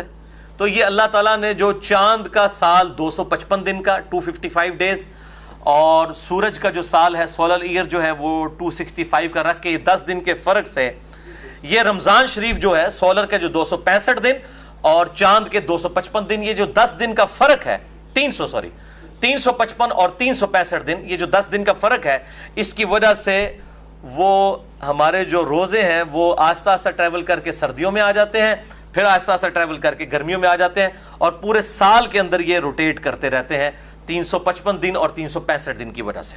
الحمدللہ. تو یہ دونوں ہی اللہ کے کیلنڈر ہیں، اللہ ہی کے ایئرز ہیں، چاہے وہ عیسوی والا ہو، سولر ایئر ہو یا لیونر ایئر ہو. اس اعتبار سے جو یہ وہ ہیپی نیو ایئر کو لکھ کے بھیج دے 1 جنوری کے اوپر، تو لوگ کہتے ہیں جناب یہ تو ہمارا سال ہی نہیں ہے. بھئی کس نے کہا ہے کہ آپ کا سال نہیں ہے؟ آپ کی نماز کی ٹائمنگ تو ہے ہی سورج کے ساتھ ہے، وہ چاند کے ساتھ تو ہے ہی نہیں ہے. آپ چاند کو دیکھ کے کیا نماز کی ٹائمنگ کرتے ہیں؟ تو بھئی سورج بھی اللہ کا ہے، چاند بھی اللہ کا ہے، لہذا سورج کے اعتبار سے جو سولر ایئرز کے مہینے ہیں وہ بھی اللہ کے ہیں، ان کے لیے بھی جو ہے وہ ہیپی نیو ایئر ٹھیک ہے، اور اسی طریقے سے لیونر ایئر کے لیے بھی ہیپی نیو ایئر ٹھیک ہے. یہ کوئی دین کا مسئلہ نہیں، اس کو جو مولویوں نے بدعت والا ایشو بنایا ہوا بالکل باطل ہے. مسئلہ نمبر 110A کے اندر میں نے اس کو ڈسکس بھی کیا تھا. علمی پوائنٹ نمبر 2، اگر مطلع ابر آلود ہو تو ہم سن چکے صحیح بخاری اور مسلم کی احادیث کی روشنی میں بادل ہوں تو یہ ایزیوم کیا جائے گا کہ چاند نظر نہیں آیا، اگرچہ سائنس بتا رہی ہو کہ چاند کی عمر جو ہے وہ 25 گھنٹے ہو چکی ہے. اگر یہ بادل غائب ہوتے تو ڈیفینیٹلی چاند نظر آ جاتا. تب بھی حکم یہی ہے کہ جب مطلع ابر آلود ہوگا تو شعبان کو آپ نے ایزیوم کرنا ہے کہ یہ 30 کا ہے. یہ آپ صلی اللہ علیہ وآلہ وسلم کا حکم ہے. تو 30 دن آپ نے پورے کرنے ہوں گے. اس کے بعد چاند آئے نظر یا نہ نظر آئے برابر ہے، کیونکہ 1 رمضان جو ہے وہ ہوگی، انڈرسٹوڈ ہے، کیونکہ مہینہ 29 یا 30 کا ہوتا ہے، بخاری اور مسلم کی حدیث میں بیان کر چکا. علمی پوائنٹ نمبر 3، حضرت معاویہ رضی اللہ تعالیٰ عنہ کے دور کی جو میں نے ڈیٹیلڈ حدیث بیان کی صحیح مسلم سے 2528، جو ترمذی کے اندر بھی موجود ہے، صحیح ابن خزیمہ کے اندر بھی، مشکل الآثار امام طحاوی کی کتاب کے اندر بھی، اور الاستذکار کتاب جو ہے امام ابن عبد البر کی اس کے اندر بھی موجود ہے، اور باقی کتابوں کے اندر. اس سے بالکل یہ کلیئر ہو گیا کہ رؤیت کا اعتبار اپنے علاقے کی رؤیت کا اعتبار ہوگا، نہ کہ سعودیہ یا پاکستان کی رؤیت کا اعتبار ہوگا. کیونکہ ہمارے یورپ میں اور امریکہ میں جو بریلوی حضرات ہیں وہ پاکستان کے مطابق روزوں کو لے کے چل رہے ہوتے ہیں، اور اہل حدیث اور دیوبند جو ہیں سعودیہ کے مطابق لے کے چل رہے ہوتے ہیں، اور اس کے اوپر کنفلکٹ بنا ہوا ہوتا ہے ان کے درمیان. تو یہ illogical بات ہے کہ سعودیہ یا پاکستان کو دیکھ کے چلنا ہے، اپنے علاقے کی رؤیت کا اعتبار ہوگا. اور جہاں پر چاند نظر نہیں آئے گا وہ انشاءاللہ میں آخری پوائنٹ اس کو بھی ڈسکس کروں گا. بہرحال یہ کہنا کہ جی چونکہ سعودیہ میں پہلے چاند نظر آ جاتا ہے، پوری دنیا میں کہیں پر بھی پہلے چاند نظر آ جائے تو مسلمانوں کی رمضان شروع ہو جانا چاہیے، اس کے لیے میں نے جو آج اینٹی وینم دے دیا انشاءاللہ آئندہ قیامت تک کے لیے یہ آرگومنٹ کوئی سامنے نہیں رکھے گا. صحیح مسلم 2528 نمبر حدیث، اور فواد عبد الباقی کی نمبرنگ میں 1087، حضرت معاویہ کے دور کے اندر شام میں جمعے کی رات کو چاند نظر آیا اور مدینہ شریف میں 1 دن بعد نظر آیا. لہذا اب سعودیہ کی رٹ کی بجائے یہ کہنا چاہیے سعودیہ والوں کو بھی کہ شام اور افریقہ کے علاقوں کو پہلے دیکھا جائے گا، وہاں پر سعودیہ سے بھی پہلے چاند نظر آ جاتا ہے بجائے سعودیہ، کیونکہ یہ تو کہتے ہیں دنیا میں کہیں بھی چاند نظر آ جائے تو رمضان شروع ہو جانا چاہیے. تو آپ پھر سعودیہ کی رٹ نہ لگائیں، پاکستان سے ضرور پہلے سعودیہ میں نظر آتا ہے، سعودیہ سے بھی پہلے شام میں اور افریقہ میں چاند. اب آئندہ سے انشاءاللہ یہ نام ہی لینا سعودیہ کا چھوڑ دیں گے انشاءاللہ تعالی. تو یہ لاجیکلی بالکل غلط ہے ان کا آرگومنٹ کہ آپ دنیا کے کسی دوسرے کونے میں چاند نظر آ گیا تو آپ نے یہاں کرنا ہے. میرے بھائیو آج سے 50-60 سال پہلے تک تو ہمیں پتہ ہی نہیں تھا کہ دنیا میں کہیں چاند نظر بھی آیا کہ نہیں سوائے اپنے علاقے کے. تو کیا وہ 1400 سال کے تقریباً مسلمان جو ہیں کسی غلط مسئلے کے اوپر عمل کرتے رہے؟ اور پھر اس سے بھی بڑھ کر لاجک یہ ہے اینٹی وینم اور پھکی والا جواب کہ سعودیہ میں جب دن ہوتا ہے امریکہ میں رات ہوتی ہے، امریکہ میں جب رات آتی ہے سعودیہ میں دن ہوتا ہے، پھر امریکہ والے بیچارے کیا کریں گے؟ جہاں پہ تیزی سے اسلام بھی پھیل رہا ہے اور کروڑوں کی تعداد میں مسلمان موجود ہیں الحمدللہ، بلکہ پریڈکٹ کیا جا رہا ہے 2050 آنورڈ مسلمانوں کی تعداد امریکہ میں سب سے زیادہ ہو جائے گی انشاءاللہ تعالی۔ تو یہ لاجیکلی غلط ہے، یہ لوکلائز دین نہ بنائے اسلام کو۔ اسلام ایک یونیورسل دین ہے، آفاقی دین ہے، اس کو سب کے لیے رہنے دیں اور اللہ سے ڈر جائیں۔ اور میں نے سلف کے 5 حوالے دیے ہیں، اور لوگوں نے کہا جی وہ سلف میں تو جناب سلف میں بھی اختلاف تھا، سلف میں تو اجماع نقل کیا امام ابن عبد البر نے کہ اندلس کی رؤیت جو ہے خراسان کی رؤیت کے لیے کام نہیں آئے گی۔ اسپین اور افغانستان کا جو فرق ہے کتنا دور ہے، حالانکہ اسپین میں پہلے چاند نظر آ جائے گا، لیکن وہ ان کے علاقے کے لوگوں کے لیے ہوگا، ان کے لیے نہیں ہوگا۔ بالکل کریے، پتہ نہیں کون سا بند کمرے میں بیٹھ کے اجماع کرواتے ہیں، اور یہ کون سے سلف ہیں، یہ شاید ان کے سلف 14ویں صدی کے اندر آ کے شروع ہوتے ہیں، تو ان کو سلف کا مطلب ہی شاید نہیں پتا کہ یہ سلف تو پرانے 5 میں نے سلف کے حوالے دیے ہیں، امام ترمذی کا، امام ابن عبد البر کا، امام ابن خزیمہ کا، امام طحاوی کا اور امام نووی کا، کہ سب یہ باب باندھ رہے ہیں اسی حدیث کے اوپر مسلم شریف کی کہ اپنے علاقے کی رؤیت کا اعتبار ہوگا۔ علمی پوائنٹ نمبر 4، اب رہا یہ مسئلہ میرے بھائیوں کہ جی اتحاد امت دیکھیں جی بڑی ضروری ہے۔ یہ دیکھیں نا وہ ایکسپلائٹ کرنے کا ایک طریقہ، جی امت کے لیے اتحاد کی بڑی ضرورت ہے، گلوبل مون سائٹنگ ہونی چاہیے۔ وہ تو میں نے کہا آج کے بعد یہ ان کی رٹ ختم ہو جائے گی، کیونکہ مسلم شریف سے میں نے ثابت کیا کہ سعودیہ سے بھی ایک دن پہلے شام میں چاند نظر آ گیا تھا، افریقہ اور شام میں سعودیہ سے بھی پہلے نظر آتا ہے۔ اب اتحاد امت انشاءاللہ ان کو بھول جائے گا، کیونکہ اب وہ تو اصل مسئلہ تھا کہ سعودیہ کے مطابق کرنا ہے، وہ تو ختم ہو گیا، تو اب اتحاد امت بھی ساتھ ہی ختم ہو جائے گا ان کا۔ تو یہ بالکل غلط ہے، گلوبل مون سائٹنگ پاسبل ہی نہیں ہے، اور یہ اتحاد امت کا بہانہ لگانا، تو پھر میں اس پہ اینٹی وینم اور پھکی دیتا ہوں کہ اتحاد امت کریں۔ سعودی عرب کا چینل پوری دنیا کے اندر نظر آ رہا ہے، تو آپ نمازوں کی ٹائمنگ بھی اپنی سعودیہ کے ساتھ کر لیں۔ تھوڑا سا فرق پڑ جائے گا کہ سعودیہ والے جو ہیں وہ جب عصر کی نماز پڑھ رہے، زہر کی نماز پڑھ رہے ہوں گے، ہم اس وقت عصر کی نماز پڑھ رہے ہوں گے، تو یہ فرق پڑ جائے گا۔ پھر آپ خود دیکھ لیں، پھر امریکہ والے تو وہ شاید جو ہے وہ فجر کی نماز پڑھ رہے ہوں گے اور وہ عشاء کی نماز پڑھ رہے ہوں گے۔ تو اگر آپ نے اتحاد امت کرنا ہے تو یہ بھی کر کے دکھائیں۔ اگر آپ نے اتحاد امت کی رٹ لگائی ہوئی ہے تو یہ کوئی طریقہ نہیں ہے، بلکہ اس حوالے سے اگر تھوڑا سا غور و تفکر کریں تو ایز سچ کوئی اتنا فرق نہیں ہے۔ 28-29 روزے تو پوری دنیا کے مسلمان اکٹھے ہی رکھتے ہیں، ایک روزے کے فرق پڑتا ہے نا، تو اس میں کون سا اختلاف ہو گیا؟ اگر سعودیہ میں ایک دن پہلے شروع ہو گیا یا افریقہ میں سعودیہ سے بھی ایک دن پہلے ہو گیا، دین واٹ؟ زیادہ سے زیادہ 1 یا 2 روزوں کا فرق پڑے گا، باقی 27-28 روزے تو سارے مسلمان اکٹھے رکھتے ہیں۔ اور اس مسئلے میں جو یہ اہل تشیع اور اہل حدیث کی طرف سے فتنہ کھڑا کیا گیا ہے گلوبل مون سائٹنگ کے اعتبار سے، میں اس کو بالکل سپورٹ نہیں کرتا۔ اور یہاں پر میں ایک اور علمی بات بھی کر دوں کہ میرے بھائیوں، جہاں پر اللہ تعالیٰ نے یونٹی رکھنی تھی وہاں پہ رکھی ہوئی ہے خود، وہاں پر اللہ نے مقام بھی پھر ایک ہی رکھ دیا ہے۔ اور وہ آپ دیکھ لیں حج کی جو ایکٹیویٹیز ہیں 8 ذوالحجہ سے لے کر 12 ذوالحجہ تک 5 دن وہ ایک ہی مقام ہے۔ اور ہم سورہ البقرہ کی آیت نمبر 189 سن بھی چکے کہ یسألونک عن الاہلہ قل ہی مواقیت للناس والحج، آپ سے چاند کے گھٹنے اور بڑھنے کے بارے میں پوچھتے ہیں، فرمائیے یہ تو اللہ تعالیٰ نے اوقات کے لیے اس کو کیا ہے اور حج کے اوقات کے لیے۔ تو حج کے اوپر اللہ نے امت کو متفق کیا ہے، وہ حج صرف مکی کی اسی ایکٹیویٹی کی وہاں پر ہی ہوتی ہے ان 5 دنوں کے اندر، اور وہاں پر سب کی ٹائمنگ سیم ہوتی ہے، لہٰذا جہاں پہ اتحاد امت تھا وہاں پہ اللہ تعالیٰ نے خود کیا ہوا ہے۔ اور واقعی انٹرنیشنل گیدرنگ تو وہیں پر ہوتی ہے، وہیں پر اتحاد امت کی ضرورت بھی تھی۔ تو یہ اتحاد امت نہیں، میں سمجھتا ہوں یہ فساد امت ہے جو اس قسم کی باتیں کر رہے ہیں تاکہ امت کے اندر تفریق اس حوالے سے ڈالی جائے۔ تو رؤیت ہلال کے حوالے سے میرا موقف ان احادیث اور آیات کی روشنی میں یہ ہے، جو سلف کا فہم بھی ہے، کہ جو ایک پولیٹیکل باؤنڈری ہے، جغرافیائی حدود ہے، اس کو فالو کیا جائے۔ اور باقی یہ خلافت کا بہانہ کرنا کہ جی جب خلافت قائم ہوگی پھر کیا ہوگا، اس وقت تو سارے ہی ایک پائی جدوں ہوئے گی تو پھر تکیا جائے گا، پہلے ہی مصیبت کر کے بیٹھ جاؤ گے۔ اس وقت کا اجتہاد اس وقت ہوگا، اس وقت کے علماء بیٹھیں گے۔ آج کا اجتہاد اس وقت یہ ہے کہ الحمدللہ 57-58 اسلامی ملک ہیں، تمام کی باؤنڈریز الگ ہیں، تمام کے حکمران الگ ہیں۔ آج کے دور کی بات کریں، آپ تھیوریٹیکل کیسز کے اوپر بات نہ کریں۔ تو اس وقت ہر ملک کے اندر اپنی اپنی جو ہے وہ رؤیت ہلال کمیٹی جو ہے موجود ہے، اور ہمارے ملک کے اندر میں سمجھتا ہوں جتنی احتیاط کے ساتھ رؤیت ہلال کمیٹی کام کرتی ہے، دنیا میں کہیں نہیں کرتی. سعودیہ میں بھی کمیٹی بیٹھتی ہے، لیکن اکثر اوقات وہ بعد میں اناؤنسمنٹ ہو جاتی ہے کہ اس دفعہ ہم نے چونکہ کیلنڈر فالو کیا تھا، ایک روزہ کھایا گیا ہے تو آپ ایک روزے کی قضا کر لیں. لیکن الحمدللہ یہاں پر پورے اہتمام کے ساتھ تمام بڑے بڑے جو 4 مکاتب فکر ہیں، بریلوی، دیوبندی، اہل حدیث اور اہل تشیع، ان کے جید علماء، للو پنجو علماء نہیں، جید علماء اس کے رکن ہیں، سائن کرتے ہیں. اب بعد میں جو چھوٹے موٹے کیڑے باہر نکل آتے ہیں اور وہ کہتے ہیں نہیں جی نہیں یہ ہمیں چاند کاٹ دیتا ہے، گورنمنٹ دے کہنے تے کاٹ دیتا ہے جی، یہ تو غلط نکل آیا ہے. ان کی تو کوئی اوقات ہی نہیں ہے، نہ ان کو کوئی ورت دینی چاہیے، کیونکہ آپ کے جو بڑے بابے تو ان کمیٹیوں کے اندر لاکھوں روپے تنخواہ لے کے بیٹھے ہوئے ہیں، ان کے سگنیچرز کو آپ وائلیٹ کر رہے ہیں.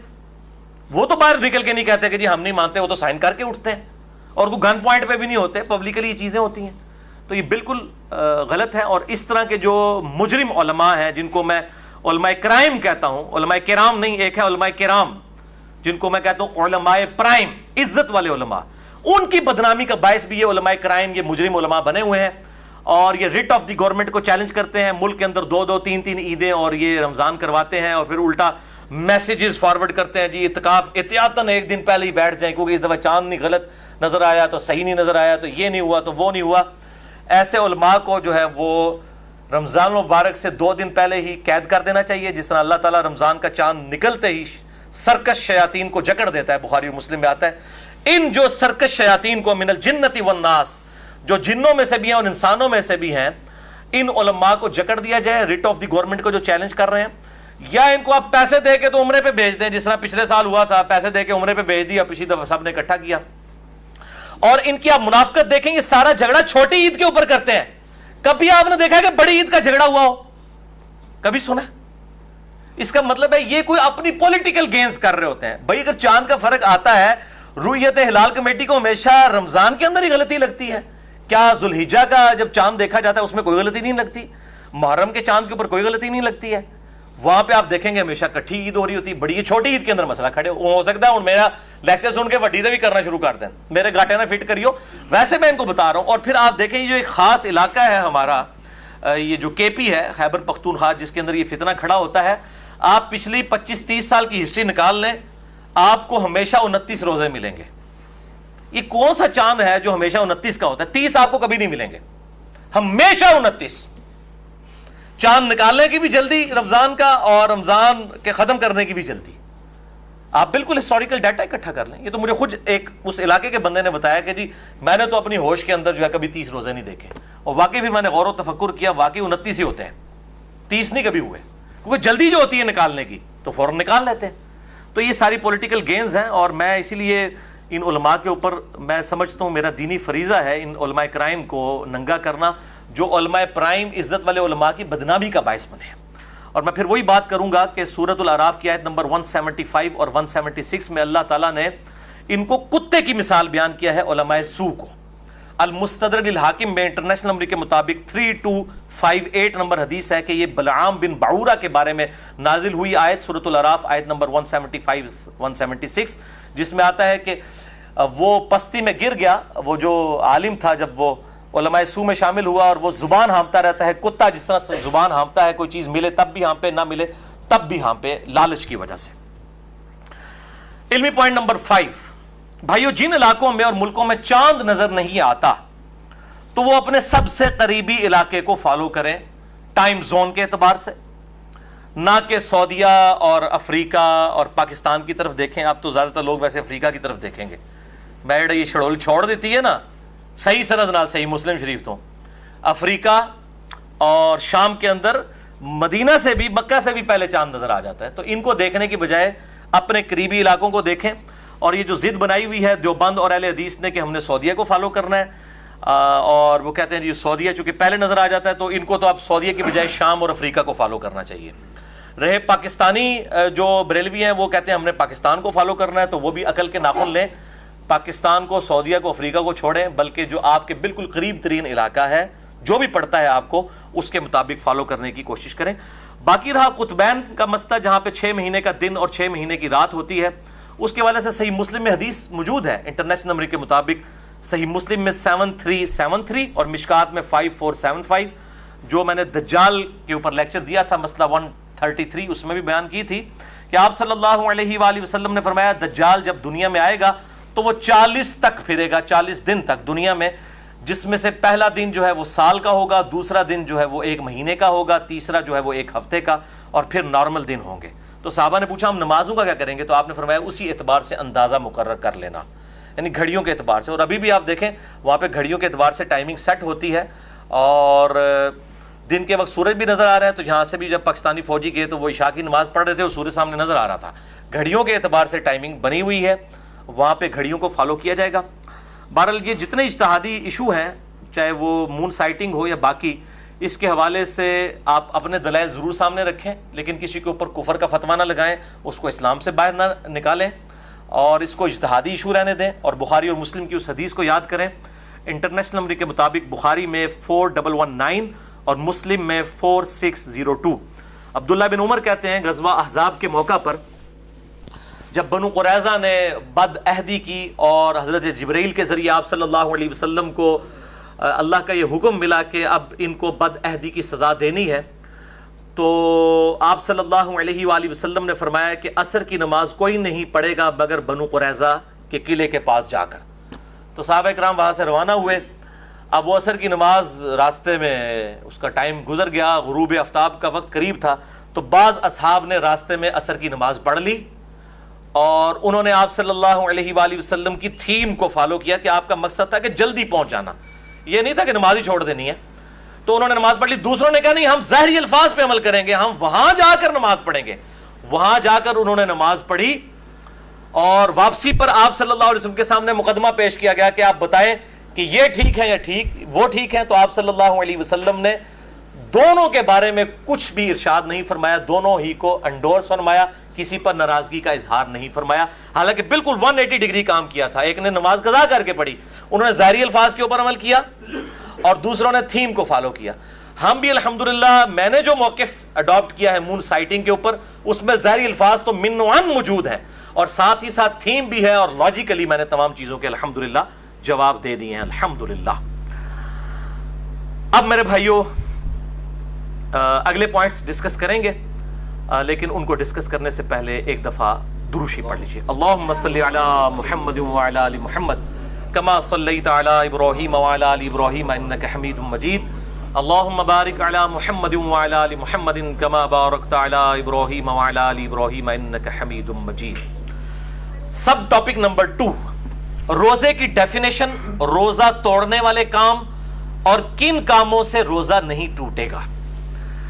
میرے بھائیو، الصوم عربی زبان کے اندر کہتے ہیں رک جانے کو، کسی کام سے رکنے کو، اور شریعت کی اصطلاح میں طلوع فجر یعنی ختم سحری، فجر کا وقت داخل ہونے سے لے کر غروب آفتاب تک نفسانی خواہشات اور خصوصاً کھانے پینے سے اور بیویوں سے ازدواجی تعلق قائم کرنے سے رک جانا، یہ کہلاتا ہے الصوم، روزہ۔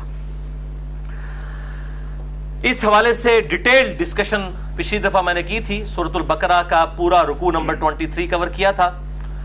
اب روزہ جو ہے وہ کن کاموں سے ٹوٹتا ہے، اس حوالے سے سورۃ البقرہ کی آیت نمبر 183 سے 188 میں 187 نمبر آیت کے اندر میں نے پچھلی دفعہ ڈسکشن کی تھی، جس کا نتیجہ یہ ہے کہ مینلی 2 چیزوں سے روزہ ٹوٹ جائے گا۔ نمبر 1، کھانا پینا یا جسم میں کوئی چیز داخل کرنا، خواہ وہ ٹیکے کی شکل میں رگ میں ہو یا کھال میں ہو یا معدے میں کوئی چیز ٹپکا دی جائے۔ اور نمبر 2، بیویوں کے ساتھ ازدواجی تعلق کو قائم کرنا۔ اور صحیح بخاری میں اس کو سپورٹیو ایک تعلیقاً روایت موجود ہے، جس کی صحیح اسناد المصنف ابن ابی شیبہ میں اور باقی کتابوں میں آپ کو مل جائیں گی۔ بہرحال بخاری میں امام بخاری 1938 نمبر حدیث کی ہیڈنگ میں یہ لے کر آئے ہیں۔ ابن عباس کا قول، وہ فرماتے ہیں کہ روزہ جسم میں کوئی شے داخل کرنے سے ٹوٹے گا، کوئی شے نکالنے سے نہیں ٹوٹے گا۔ بالکل ایک کیٹاگوریکل ڈیسیژن انہوں نے کر دیا، کوئی چیز نکلے گی اس سے روزہ نہیں ٹوٹے گا، پیشاب نکلا یا کہہ کسی کو آ گئی، اسی طریقے سے خود بخود احتلام نائٹ فال والا مسئلہ ہو گیا، اس حوالے سے روزہ نہیں ٹوٹے گا۔ البتہ ایک ایکسیپشن ہے جو عورتوں کے مینسز کے حوالے سے ہے، وہ روزہ اسی وقت ٹوٹ جائے گا اور اس کی قضا جو ہے وہ بعد میں کرنی ہوگی۔ تو اس حدیث کے تحت کہ جسم میں چیز داخل کرنے سے روزہ ٹوٹ جائے گا، ٹیکا ہو، ڈرپ ہو، یا بلڈ ڈونیشن ہو، خون کسی کو دینا ہو، کسی نے یعنی خون لگوایا اپنے جسم کے اندر، یا سگریٹ پینا ہو، ان سب چیزوں سے روزہ ٹوٹ جائے گا۔ البتہ ایک تھوڑی سی آسانی ایکسیپشن کے طور پر اگر دی جا سکتی ہے تو جو دمے کے دائمی مریض ہیں ان کے لیے انہیلر کا جو ایشو ہے، باقی جو وقتی طور پہ مریض ہیں ان کے لیے تو ہے کہ وہ روزہ چھوڑ دیں اور اس کو جو ہے وہ نہ رکھیں، اس کی جگہ فدیہ دے دیں، وہ انشاءاللہ اگلی دفعہ آئے گا۔ جو ورس کنڈیشن ہے یا کسی کو وقتی طور پر کوئی روزہ جو ہے وہ چھوڑنا پڑ گیا یا توڑنا پڑ گیا تو بعد میں اس ایک روزے کی قضا کر لے۔ لیکن جو یہ دائمی مریض ہیں جن کو سانس کا مسئلہ ہے، دمے کا پرابلم ہے اور وہ انہیلر یوز کرتے ہیں، ان کے لیے ایک ایکسیپشن اجتہاداً دی جا سکتی ہے اس حدیث کے تحت جو بخاری اور مسلم دونوں میں ہے، مشکات میں ہے 3724، کہ آپ صلی اللہ علیہ وآلہ وسلم جب بھی کسی صحابی کو کوئی پوسٹ دے کر گورنر بنا کر، خصوصاً اس میں آتا ہے معاذ بن جبل اور ابو موسیٰ اشعری کو بھیجا اور اس کے علاوہ بھی باقی اصحاب کو بھیجتے تو ان سے 3 باتیں ارشاد فرماتے ہیں۔ نمبر 1، لوگوں کے لیے آسانی پیدا کرنا، تنگی نہ کرنا۔ نمبر 2، خوشخبری سنانا، نفرت نہ دلانا۔ نمبر 3، اتفاق رکھنا، اختلاف نہ کرنا۔ لیکن یہ اتفاق جو ہے وہ جھوٹ کی بنیاد پہ نہیں ہونا چاہیے، علمی دلائل کی بنیاد کے اوپر۔ یہ نہ ہو کہ وہ اتفاق کے چکر میں آپ توحید کے اوپر بھی، ختم نبوت کے اوپر بھی کمپرومائز کر لیں، یہ وہ اتفاق نہیں ہے، وہ فساد ہے۔ تو اس حدیث کے تحت انہیلر والا جو ایشو ہے اس کے اوپر علماء کی 2 رائے ہیں، اور میں بھی یہ سمجھتا ہوں کہ جو علماء کہتے ہیں کہ روزہ نہیں ٹوٹتا وہ رائے زیادہ مضبوط ہے، کیونکہ ایک پرماننٹلی ایک بندے کے ساتھ ایشو لگا ہے۔ اور اگر وہ کہتے ہیں روزہ ٹوٹ جاتا ہے، پھر جن لوگوں کا یہ موقف ہے کہ انہیلر سے روزہ ٹوٹتا ہے ان کو پھر بالکل میدان عمل میں اتر کے یہ کہنا چاہیے کہ جو دمے کے مریض اور انہیلر یوز کرنے والے مریض ہیں ان پہ روزہ فرض ہی نہیں ہے، وہ صرف فدیہ دیا کریں، تو پھر ان کا اجتہاد مکمل ہوگا۔ میں ان کے ساتھ ہوں، جرت کریں یہ کہیں پھر کہ ان پہ روزہ نہیں، جرت کر کے کہیں نا، جب وہ انہیلر والا ایشو ہے تو وہ کبھی بھی روزہ نہیں رکھ سکتا کیونکہ اس کے ساتھ پرابلم رہتا ہے کنٹینیوسلی، تو یہی کہیں کہ پھر وہ روزہ نہ رکھے، فدیہ دے، تو بالکل یہ اجتہاد بھی انڈورس ہوگا، اس کے اوپر کوئی فتویٰ نہیں ہوگا اگر کوئی اجتہاد کے ساتھ یہ معاملہ کرتا ہے۔ اسی کانٹیکسٹ میں جو خون دینا ہے، ڈونیٹ کرنا ہے، بلڈ کوئی دے کسی کو، اپنا خون نکالے، تو ظاہر ہے وہ نکل رہا ہے، اور وہ ابن عباس کا قول ہے کہ نکلنے سے کوئی چیز روزہ نہیں ٹوٹے گا۔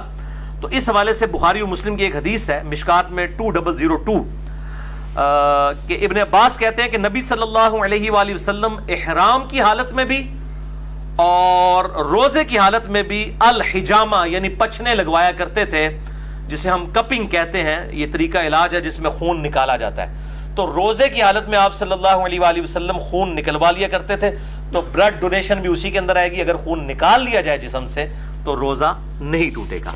البتہ اس میں ایک ایکسیپشن ہے، وہ صحیح بخاری میں حدیث ہے مشکات میں 2016 کہ انس بن مالک سے پوچھا گیا کہ آپ لوگ روزہ دار کے جو پچھنے لگوانے ہیں الحجامہ، اس کو نبی صلی اللہ علیہ وآلہ وسلم کے دور میں مکروہ کیوں جانتے تھے؟ تو انس بن مالک نے کہا کہ ہم اسے مکروہ نہیں جانتے تھے، یہ بالکل ٹھیک ہے، ہاں مگر کمزوری کے سبب، اگر کسی کو یہ خطرہ ہو کہ وہ جب بلڈ ڈونیٹ کرے گا تو اتنی کمزوری ہو جائے گی کہ بلڈ پریشر اس کا ڈراپ ہو جائے گا اور روزہ نبھا نہیں سکے گا، تو ایک حدیث میں آتا ہے کہ آپ صلی اللہ علیہ وآلہ وسلم نے بھی پچھنے لگوانے کے بعد روزہ افطار کر لیا۔ اگر کمزوری والا معاملہ ہو تو پھر آپ روزہ توڑ سکتے ہیں اور اس کی ایک قضا کریں گے، اس میں کوئی گناہ بھی نہیں ہوگا، ظاہر ہے مجبوراً ہی کسی کو بلڈ ڈونیٹ کیا جاتا ہے۔ اس حوالے سے صحیح بخاری میں تعلیقاً ایک روایت ہے مشکات میں 2017 کے ابن عمر روزہ کی حالت میں حجامہ کروایا کرتے تھے، پھر چھوڑ دیا، یعنی جب بوڑھے ہو گئے، کمزور ہو گئے، تو پھر وہ رات کے وقت میں الحجامہ کروایا کرتے تھے، پچھنے لگوایا کرتے تھے۔ اب اسی پہ جو والا ایشو ہے وامٹنگ کا، الٹی کر دینا جسے ہم کہتے ہیں اپنی مادری لینگویج میں، وہ بھی ہوگا کہ اگر کسی پہ کمزوری طاری ہو جائے الٹی کرنے کے بعد تو ٹھیک ہے، وہ روزہ اپنا اسی وقت کھول لے، بعد میں ایک قضا کر لے، اور اگر اس کو خود بخود جو الٹی آئی ہے، آئی ہے، اس کے بعد وہ روزہ چلا سکتا ہے، چلائے، کوئی روزہ نہیں ٹوٹے گا، کیونکہ جسم سے چیز باہر نکلی ہے۔ صحیح بخاری 1938 کی ہیڈنگ تعلیقاً کہ نکالنے سے کوئی چیز روزہ نہیں ٹوٹے گا۔ کا مسئلہ جو ہے جامعہ ترمذی، سنن ابی داؤد اور مشکات میں 2008 ہے کہ نبی صلی اللہ علیہ وسلم کو ایک دفعہ آئی تو آپ نے روزہ افطار کر لیا، یعنی کھول لیا، قے آئی تو روزہ کھول لیا کمزوری کے سبب. یہ کمزوری کا لفظ میں کیوں بول رہا ہوں؟ کیونکہ صحیح بخاری میں موجود ہے تعلیقاً 1938 کی ہیڈنگ کے اوپر حضرت ابو ہریرہ کہتے ہیں جب کوئی شخص قے کرے تو روزہ نہیں ٹوٹتا کیونکہ اس سے تو چیز باہر آتی ہے اندر نہیں جاتی. اور ابن عباس کا بھی قول ساتھ موجود ہے کہ روزہ ان چیزوں سے ٹوٹتا ہے جو جسم کے اندر داخل کی جاتی ہیں، نہ کہ ان چیزوں سے جو باہر نکالی جاتی ہیں. ان کی پوری اسناد مصنف ابن ابی شیبہ میں اور باقی کتابوں میں موجود ہیں، بخاری میں بھی تعلیقاً موجود ہیں. البتہ وہ حدیث جو پبلک میں مشہور ہے وہ بڑی کمزور ہے. ترمذی، ابو داؤد اور ابن ماجہ میں مشکات میں 2007 کہ آپ صلی اللہ علیہ وآلہ وسلم نے فرمایا جو شخص خود جان بوجھ کر کیا کرے انگلی ڈال کے اس کا روزہ ٹوٹ گیا، اب وہ اس کی قضا بھی کرے گا. اور جس کو خود بخود آ جائے، یعنی خود نہیں اس نے کی ہے، آٹومیٹکلی آ گئی ہے طبیعت کی خرابی کی وجہ سے، تو اس کا روزہ نہیں ٹوٹے گا. یہ حدیث جو ہے اس کو امام ترمذی نے کہا یہ ضعیف ہے، اور انہوں نے کہا میرے استاد امام بخاری بھی اسے ضعیف کہتے تھے. امام ترمذی نے ساتھ لکھا اس میں حشام بن حسان مدلس ہیں اور ان سے روایت کر رہے ہیں، سما کی تصریح نہیں ہے. البتہ اس کو سپورٹیو ایک صحیح روایت موجود ہے موقوفاً ابن عمر رضی اللہ تعالیٰ عنہ سے. المصنف ابن ابی شیبہ میں انٹرنیشنل نمبر کے مطابق 9188 ابن عمر رضی اللہ تعالیٰ عنہ فرماتے ہیں جو شخص جان بوجھ کر کیا کر دے، یعنی جان بوجھ کے انگلی ڈال کے، تو وہ شخص پھر اپنا روزہ افطار اسی وقت کر لے، اس کا روزہ ٹوٹ گیا. اور جس کو خود بخود کیا آ جائے تو وہ اپنا روزہ کنٹینیو کر سکتا ہے. لیکن وہ بھی اگر کمزوری آ گئی تو وہ آپ حدیث سن چکے، آپ صلی اللہ علیہ وسلم کے ساتھ ایسا معاملہ ہوا. تو اگر کسی کو صبح ہی الٹی آ گئی ہے اور روزہ جو ہے وہ 15-16 گھنٹے کا، اس کو پتا پیٹ تو خالی ہو گیا، میرے تو بھوکنا کم ہو جائے گا، تو وہ کھول لے روزہ. پھر اس کو اجازت ہے کہہ والے کو کہ وہ روزہ نہ رکھے، اور اگر وہ چلانا چاہتا ہے تو چلائے، وہ روزہ شمار ہوگا. اسی طریقے سے بعض اوقات سحری کے بعد کھٹے ڈکار وغیرہ آ جاتے ہیں، تھوڑی سی الٹی گلے میں آئی، منہ میں آئی، پھر واپس چلی گئی، اس سے بھی روزہ نہیں ٹوٹے گا. البتہ عورتوں کو جو مینسز والا ایشو ہے اس پہ اجماع ہے کہ اسی وقت روزہ ٹوٹ جائے گا، چاہے افطاری سے 1 منٹ پہلے بھی اگر ایسا معاملہ ہوا تو روزہ اس کا ٹوٹ گیا، اس ایک روزے کی قضا کرنی ہوگی. البتہ جو احتلام والا ایشو ہے نائٹ فال کا مردوں کے ساتھ، اس کی وجہ سے روزہ نہیں ٹوٹے گا. اور اسی طریقے سے اگر کوئی جنبی حالت میں کسی نے صبح کی ہے تو بخاری مسلم میں حدیث میں انشاءاللہ اگلی دفعہ بیان بھی کروں گا کہ وہ بغیر غسل کیے سحری کھا کے روزہ رکھ سکتا ہے اور فجر کا وقت داخل ہونے کے بعد بھی غسل کر سکتا ہے. آپ صلی اللہ علیہ وآلہ وسلم سے یہ چیز ثابت ہے. البتہ اگر مشت زنی والا ایشو ہوگا ہینڈ پریکٹس کا، جو مسئلہ نمبر 155 میں میں نے ڈیٹیل سے سیکس کے ایشوز بیان کیے، تو وہ روزہ توڑ دیں گے. اور اس پہ اب 2 رائے ہیں، کچھ کہتے ہیں کہ وہ 60 روزوں والا کفارہ ادا کریں گے، اور بعض کہتے ہیں نہیں، اس کے بدلے ایک قضا کی جائے گی. اور یہی موقف جو ہے وہ مضبوط ہے. ظاہر ہے کہ اس کو اس کے ساتھ کمپیئر کرنا جو ہے وہ زیادتی ہے، یہ اس انٹینسٹی کا معاملہ نہیں ہے. اب دوسری مین چیز جو سورۃ البقرہ کی 187 نمبر آیت میں آئی کہ دوسری جو مین چیز جس سے روزہ ٹوٹ جائے گا وہ بیویوں کے ساتھ ازدواجی تعلق والا معاملہ ہے. اسی کانٹیکسٹ میں بخاری اور مسلم میں حدیث ہے، مشکات میں 2000 نمبر ہے اس کا، کہ اما عائشہ رضی اللہ تعالیٰ عنہ کہتی ہیں کہ آپ صلی اللہ علیہ وآلہ وسلم روزہ کی حالت میں اپنی بیویوں کا بوسہ بھی لیا کرتے تھے اور گلے بھی لگا لیا کرتے تھے، لیکن آپ صلی اللہ علیہ وسلم تم سب سے زیادہ اپنی خواہش پر قابو رکھنے والے تھے. یعنی وہ اس سے زیادہ پھر آگے نہیں جاتے تھے کہ اگر کوئی اس سے بھی آگے چلا گیا اور ازدواجی تعلق قائم کیا پھر تو روزہ ٹوٹ گیا. تو یہ پرسن ٹو پرسن پھر ویری کرے گا. سنن ابی داؤد میں حدیث ہے، مشکات میں 2006، ایک آدمی نے آ کر آپ صلی اللہ علیہ وسلم سے پوچھا کہ کیا میں روزہ کی حالت میں اپنی بیوی کے ساتھ جو ہے وہ گلا لگانے والا معاملہ کر سکتا ہوں؟ تو آپ صلی اللہ علیہ وسلم نے اجازت دے دی. پھر ایک اور شخص آیا، اس نے یہی سوال کیا، آپ نے اجازت نہیں دی. اور حضرت ابو ہریرہ کہتے ہیں پہلا شخص جس کو اجازت دی تھی وہ بوڑھا شخص تھا، اور جو دوسرا تھا وہ جوان تھا، اس کو آپ صلی اللہ علیہ وآلہ وسلم نے اجازت نہیں دی. تو اب یہ ڈیپینڈ کرتا ہے، بوڑھا جوان ہونا بھی ضروری نہیں ہے، کہ جو شخص اس حوالے سے قابو رکھ سکتا ہے اس کے لیے اجازت ہے، جو نہیں رکھ سکتا اس کے لیے پھر اجازت نہیں ہوگی. اب میرے بھائیوں اسی کانٹیکسٹ میں کچھ ایسے اعمال ہیں کہ جو روزہ کی حالت میں کر سکتے ہیں، اور کچھ ایسے ہیں جن کو کرنے سے روزہ نہیں ٹوٹے گا. وہ بھی سن لیجئے. بخاری اور مسلم کی متفق علیہ حدیث ہے، مشکات میں 2003، کہ جو شخص بھول کر کھا پی لے تو وہ اپنا روزہ پورا کرے، کیونکہ اسے اللہ نے کھلایا اور پلایا. لیکن یہ جو ساتھ بیٹھے ہوئے ہیں نا، ان کی ذمہ داری ہے کہ اس کو یاد کروائے کہ بھائی تو روزہ رکھے ہے. بعض لوگ کہتے ہیں نہیں جی کھانے دیں اس کو، خیر ہے بیچارہ اس کو اللہ کھلا رہا ہے، کھلا نہیں، فوراً بتائیں، شرعی حکم اس کو بتائیں کہ تیرا روزہ ہے، اور وہ روزہ پھر وہ جس طرح اس کو پتا چلے گا اسی وقت اس کے منہ میں بھی جو لقمہ ہے اس نے پھینک دینا ہے. وہ ایک دانہ بھی اگر اندر لے گیا چاولوں کا یا پانی کا تھوڑا سا گھونٹ بھی، تو اس کا روزہ پھر ختم ہو جائے گا. یہ بالکل یاد رکھیں. اسی طریقے سے سنن ابی داؤد اور الموطا امام مالک میں حدیث ہے مشکات میں 2011 کہ ایک صحابی کہتے ہیں کہ میں نے نبی صلی اللہ علیہ وسلم کو مقام عرج پر پیاس اور گرمی کی وجہ سے روزہ کی حالت میں سر مبارک پر پانی ڈالتے ہوئے دیکھا ہے. یعنی اگر کسی کو روزہ لگ رہا ہے تو یہ سنت ہے کہ بار بار نہا کے روزے کو ٹھنڈا کیا جائے.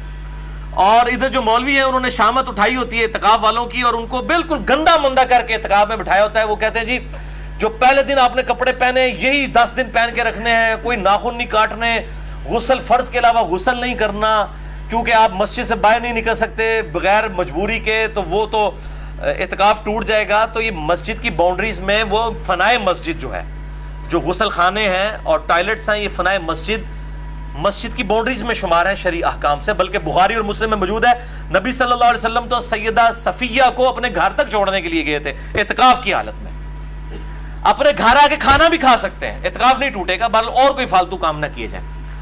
تو اسی طریقے سے اگر کوئی غسل کرتا ہے گرمی کی وجہ سے تو سنت ہے، کوئی ایسا مسئلہ نہیں، کر سکتے ہیں. بلکہ اب تو الیاس قادری صاحب نے بھی اپنا فتویٰ واپس لے لیا ہے کہ وہ کہتے ہیں جی فتاویٰ رضویہ شریف کی ایک جلد اب چھپ گئی ہے، اس میں اعلیٰ حضرت کا بھی فتویٰ ہے کہ معتکف جو ہے وہ ضرورت کے بغیر بھی غسل بھی کر سکتا ہے، وضو بھی کر سکتا ہے. تو اب دعوت اسلامی والوں نے بھی اجازت دے دی ہے. پہلے انہوں نے وہ اسی طریقے سے گندا کر کے لوگوں کو بٹھایا ہوتا تھا اور یہ اسی طریقے سے معاملے چل رہے ہوتے تھے. حالانکہ مطلب احادیث پہلے سے موجود ہے، لیکن جب بزرگوں کی کتابیں ڈسکور ہوتی ہیں، دریافت ہوتی ہیں، پھر ان کو کہتے ہیں ہاں جی واقعی جی دیسی بھی لکھے ایسی جی، ٹھیک ہے نا. تو وہ پرائرٹی تو بزرگ ہوتے ہیں. اسی طریقے سے صحیح بخاری میں تعلیقاً 1930 نمبر حدیث کی ہیڈنگ میں ہے کہ ابن عمر روزہ کی حالت میں گیلے کپڑے جسم پر ڈالا کرتے تھے. یہاں پہ بھی ہمارے پنجاب کے اندر رواج ہے، جب زیادہ گرمی ہوتی ہے لوگ رومال جو ہے وہ گیلا کر کے کپڑوں کو بھی گیلا کرتے ہیں.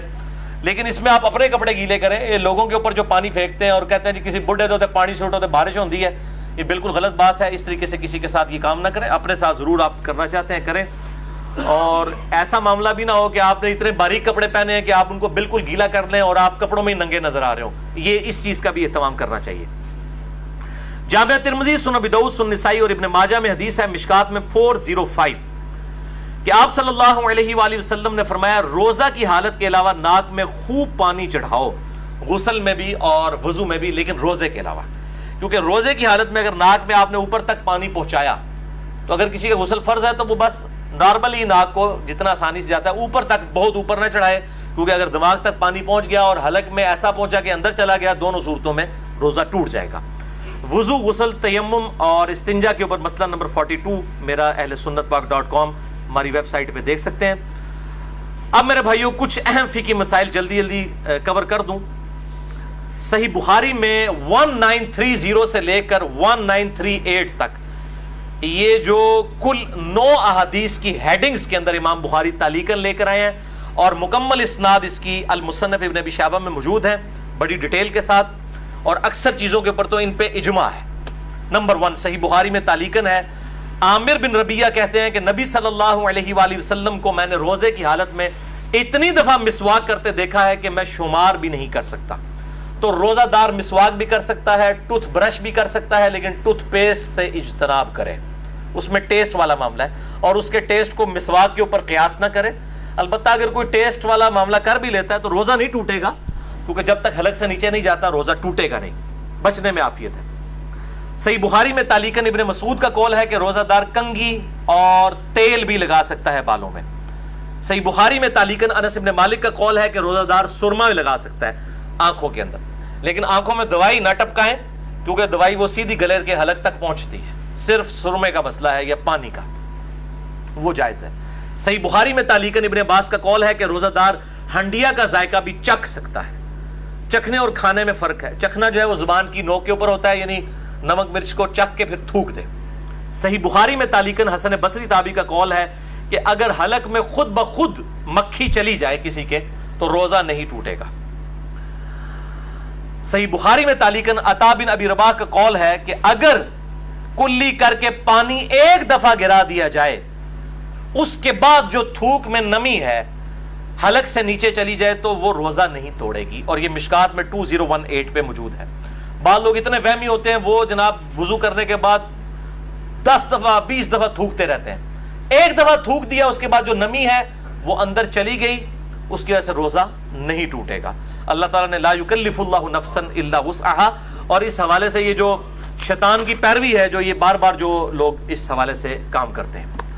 اب آخری ٹاپک نمبر 3 ہے، انشاءاللہ 5-7 منٹ میں کنکلوڈ ہوگا، باقی اگلے 5 ٹاپک اگلے ہفتے ڈسکس کریں گے، اور یہ ٹاپک نمبر 3 ہے روزوں کی قضا اور کفارے سے متعلق۔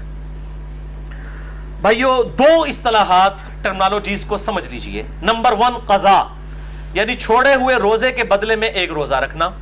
نمبر 2 کفارہ، شرعی پلینٹی، یعنی سزا کے طور پر اگر کسی نے جان بوجھ کے روزہ توڑا ہے اس کے لیے سزا کیا ہے۔ ایک روزہ تو رکھے گا، باقی جو اس کے لیے سزا ہے۔ اور اس پر اجماع ہے کہ اگر مجبوراً کسی نے روزہ توڑا، کوئی بیماری کی وجہ سے اس کو ڈرپ لگوانی پڑ گئی یا ٹیکا لگوانا پڑ گیا یا کھانا پینا پڑ گیا، کوئی شوگر کا مریض تھا، تو اس کو پھر اس کے بدلے میں ایک ہی روزہ رکھنا ہوگا، یعنی قضا کرنی ہوگی، کفارہ نہیں دینا ہوگا۔ اسی طریقے سے عورتوں کے ساتھ حیض والا مینسز والا ایشو ہوا، اس کے بدلے ایک ہی روزہ رکھیں گی۔ بخاری اور مسلم کی متفق علیہ حدیث ہے مشکات میں 2032۔ اما عائشہ کہتی ہیں نبی صلی اللہ علیہ وسلم ہم عورتوں کو حیض کی حالت میں چھوڑے ہوئے روزوں کی قضا کا حکم دیتے تھے اور نمازوں کی قضا کا حکم نہیں دیتے تھے۔ تو روزوں کی قضا ان دنوں میں جو روزے چھوٹے ان کی قضا کرنی ہوگی، اور میں نے بتایا کہ افطار سے 1 منٹ پہلے بھی اگر کسی کے ساتھ ایسا معاملہ ہو گیا تو وہ روزہ اس کا وہ والا ٹوٹ جائے گا آٹومیٹیکلی، لوگ پوچھ رہے ہوتے ہیں، اور وہ ایک روزے کی قضا بعد میں کرے گی۔ اور اس قضا کے معاملے میں یہ لوگ کہتے ہیں نہیں جی وہ گرمیوں کے روزے گرمیوں میں ہی قضا کریں اور جناب اگلے سال سے پہلے قضا کر لیں، ایسی کوئی شرط نہیں ہے اسلام میں۔ اگر کوئی شخص گرمیوں میں چھوٹے ہوئے روزوں کی قضا سردیوں میں بھی جا کے کر لے، لا یکلف اللہ نفسا الا وسعها، اور اس کی دلیل میں بخاری اور مسلم کی حدیث مشکات میں 2030۔ اما عائشہ کہتی ہیں کہ جب مجھ پر رمضان کے روزوں کی قضا ہوتی تو میں صرف شعبان میں وہ روزے قضا کیا کرتی تھی، اور راوی یحییٰ بن سعید کہتے ہیں آپ صلی اللہ علیہ وآلہ وسلم کی مشغولیت کی وجہ سے، یعنی ازدواجی تعلق کے اعتبار سے چونکہ شعبان میں آپ صلی اللہ علیہ وسلم نفلی روزے رکھتے تھے تو اما عائشہ کو موقع مل جاتا تھا کہ وہ اپنے روزوں کی قضا کر لیں، کیونکہ بیوی جو ہے وہ خاوند کی اجازت کے بغیر نفلی روزہ نہیں رکھ سکتی۔ وہ حدیث ہے اگلی صحیح مسلم کی مشکات میں ہے 2031۔ آپ صلی اللہ علیہ وآلہ وسلم نے فرمایا کسی عورت کے لیے اپنے خاوند کی اجازت کے بغیر نفلی روزہ رکھنا جائز نہیں، اور نہ اس کی اجازت کے بغیر گھر میں کسی کو آنے کی اجازت دینا، یعنی کوئی بیوی کے جی میرا رشتہ دار ہے، خاوند کی اجازت کے بغیر نہیں، اور نفلی روزہ نہیں رکھے گی۔ اس سے یہ بات پتہ چلی کہ یہ جو پبلک میں مشہور ہے کہ میاں بیوی صرف رات کے وقت ازدواجی تعلق قائم کر سکتے ہیں، یہ بالکل باطل ہے۔ اما عائشہ تو کہہ رہی ہے کہ میں روزہ بھی نہیں رکھ سکتی تھی آپ صلی اللہ علیہ وسلم کی مشغولیت کی وجہ سے، تو دن کے وقت بھی ازدواجی تعلق قائم کرنا نہ صرف جائز بلکہ سنت مبارکہ ہے بخاری اور مسلم کے کانٹیکسٹ میں۔ اب دوسری صورتحال کہ کوئی جان بوجھ کر روزہ توڑ دے، ایسی صورت میں قضا کے ساتھ کفارہ بھی ہوگا۔ اس کانٹیکسٹ میں بڑی مشہور حدیث ہے بخاری اور مسلم کی مشکات میں 2004۔ ایک آدمی حضور صلی اللہ علیہ وآلہ وسلم کے پاس حاضر ہوا، کہا یا رسول اللہ صلی اللہ علیہ وسلم میں مارا گیا، میں نے روزے کی حالت میں اپنی بیوی کے ساتھ ازدواجی تعلق قائم کر لیا، روزہ میرا ٹوٹ گیا، میں کیا کروں؟ آپ نے فرمایا کہ کیا تیرے پاس کوئی غلام ہے کہ اسے آزاد کرے؟ یہ پہلا آپشن ہے، اور ترتیب بھی یہی ہوگی، یہ آپشنل نہیں ہے 3 میں سے 1 بلکہ یہی ترتیب ہوگی۔ میں نے کہا یا رسول اللہ نہیں ہے۔ فرمایا کیا تو 2 ماہ کے مسلسل روزے رکھ سکتا ہے؟ عرض کیا نہیں یا رسول اللہ صلی اللہ علیہ وسلم 2 ماہ کے نہیں رکھ سکتا، ہم بھی نہیں ظاہر رکھ سکتے۔ فرمایا کیا تم 60 مساکین کو کھانا کھلا سکتے ہو؟ اس سے یہ بات پتہ چلی کہ 60 مساکین ایکویلنٹ ہوئے 60 روزوں کے، تو مسکین کو پھر ایک وقت کا ہی کھانا کھلایا جائے گا، 2 وقت کا نہیں۔ یہ لاجیکل آنسر ہے۔ تو اس نے عرض کیا نہیں، تو فرمایا تم بیٹھ جاؤ۔ اتنے میں کوئی شخص جو ہے وہ کھجوروں کا بھرا ہوا ٹوکرا آپ صلی اللہ علیہ وسلم کے پاس تحفتاً لے کے آیا۔ آپ صلی اللہ علیہ وآلہ وسلم نے وہ جو ٹوکرا تھا اس کی وجہ سے آپ نے فرمایا کہ وہ روزہ توڑنے والا کدھر گیا، اور اس کو بلا کے کہا یہ ٹوکرا تو لے جا اور اس ٹوکرے کو مدینے کے غرباء میں تقسیم کر دے۔ تو روزے کا کفارہ ادا ہو جائے گا. تو وہ آگے سے کہنے لگ پڑا کہ اللہ کی قسم پورے مدینے میں مجھ سے بڑا غریب کوئی ہے ہی نہیں ہے, سب سے زیادہ غریب میں ہوں. تو آپ صلی اللہ علیہ وآلہ وسلم اتنا مسکرائے کہ آپ کی داڑھیں بھی ظاہر ہو گئیں, اور اس حدیث پہ مسکرانا بھی سنت ہے. اور آپ صلی اللہ علیہ وسلم نے فرمایا کہ جاؤ تم خود ہی کھا لو, تمہارے روزے کا کفارہ ادا ہو جائے گا. لیکن یہ خاص اس کے لیے ہے, یہ نہیں ہے کہ جو بھی روزہ توڑے تو کہ جی انہیں ہڈیاں کھجورا لے آ کے تھے میں آپ کھانا شروع کر دے کفارہ ادا ہو جائے گا, یہ اس کے لیے خاص تھا. اور اس حدیث پہ امام بخاری نے انٹرنیشنل نمبر کے مطابق صحیح بخاری میں 1936 حدیث یہ لی ہے, اور اس پہ اپنا فہم لکھا ہے, باب باندھا ہے کہ اگر کوئی روزے کی حالت میں بیویوں کے ساتھ ازدواجی تعلق قائم کر لے تو اس کا کفارہ کیا ہے. اس کو امام بخاری نے عام حکم نہیں لیا کہ کوئی بھی کھا پی کے بھی روزہ توڑ لے تو اس کا کفارہ بھی یہ ہے. کھا پی کے روزہ توڑنے کا کفارہ یہ نہیں ہے, یہ ازدواجی تعلق والا معاملہ ہے, اور ظاہر ہے وہ بہت ایک ایکسٹریم چیز ہے کھانے پینے کے مقابلے کے اعتبار سے, لہذا اس کے لیول کی سزا تو اس میں نہیں دی جا سکتی. لہذا اسی طریقے سے جو ہینڈ پریکٹس والا ایشو ہے اس پہ بھی سزا نہیں اپلائی کی جا سکتی, وہ بہت ایکسٹریم معاملہ ہے جو ازدواجی تعلق کا ہے, اور اسی پہ ہی اجماع ہے کہ وہ پھر 60 روزوں والا معاملہ یہ 60 مساکین والا کرے گا. عموماً لوگ 60 مساکین والا ہی کرتے ہیں, اور یہ 60 مساکین والا دونوں کی طرف سے ہوگا, مرد کی طرف سے بھی عورت کی طرف سے بھی. یہ بات اتنے بولے ہیں, یہ بھی پوچھ رہے ہوتے ہیں کہ جی ایک کی کھلا دیں, دو نہ توڑیا بھائی, ایک نہیں ٹوٹیا, دو نہ ٹوٹیا. یہ 60 اور 60 120 بنیں گے, اور وہ اپنے اپنے حصے کے دیں. اگر کوئی وہ اس اعتبار سے خیرات کرنا چاہتا ہے تو وہ ضرور کرے. باقی اگر کسی نے اس حدیث کے اعتبار سے کوئی رزلٹ نکالا ہے اجتہاداً کہ آپ صلی اللہ علیہ وسلم نے اس کو یہ فرمایا, تو اس میں بعض اوقات چیزیں امپلائڈ ہوتی ہیں کسی معاملے میں کہ جس نے روزہ توڑنے کا مسئلہ پوچھا ہے تو وہ اس طریقے سے. جو ملی بھگت سے معاملہ ہوا ہے اس میں تو ظاہر دونوں کو رکھنے چاہیے, اگر کسی نے زبردستی والا معاملہ کیا ہے تو پھر صرف مرد کو رکھنا چاہیے. اور بہرحال اس حوالے سے اجتہاداً کوئی بھی ایشو اڈاپٹ کیا جا سکتا ہے. اب رہا کھا پی کے روزہ توڑنا, تو اس کے بارے میں ایک ضعیف روایت ملتی ہے, اور اس کو سپورٹیو ایک تابعی کا صحیح قول بھی ہے. پہلے ضعیف روایت سن لیں. یہ روایت جو ہے وہ مقطوع ہے, مرسل ہے, چھوٹا ہوا واسطہ ہے اس کا.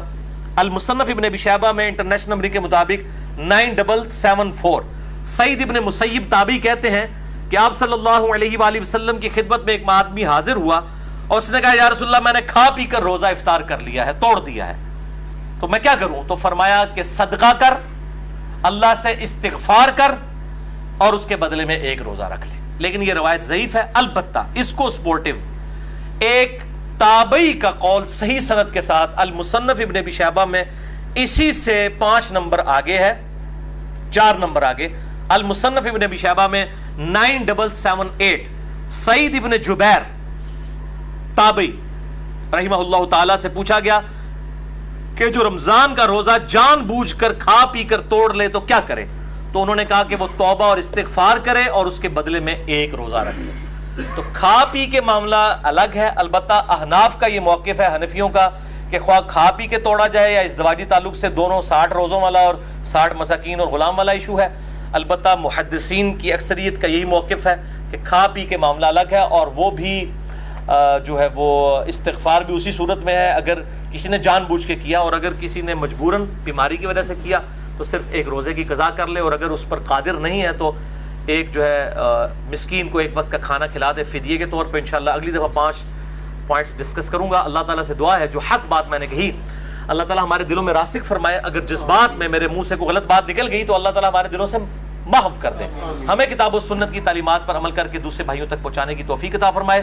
سبحانک اللہم و بحمدک اشہد ان لا الہ الا انت استغفرک و اتوب الیک وما علینا الا البلاغ المبین. جزاکم اللہ خیر.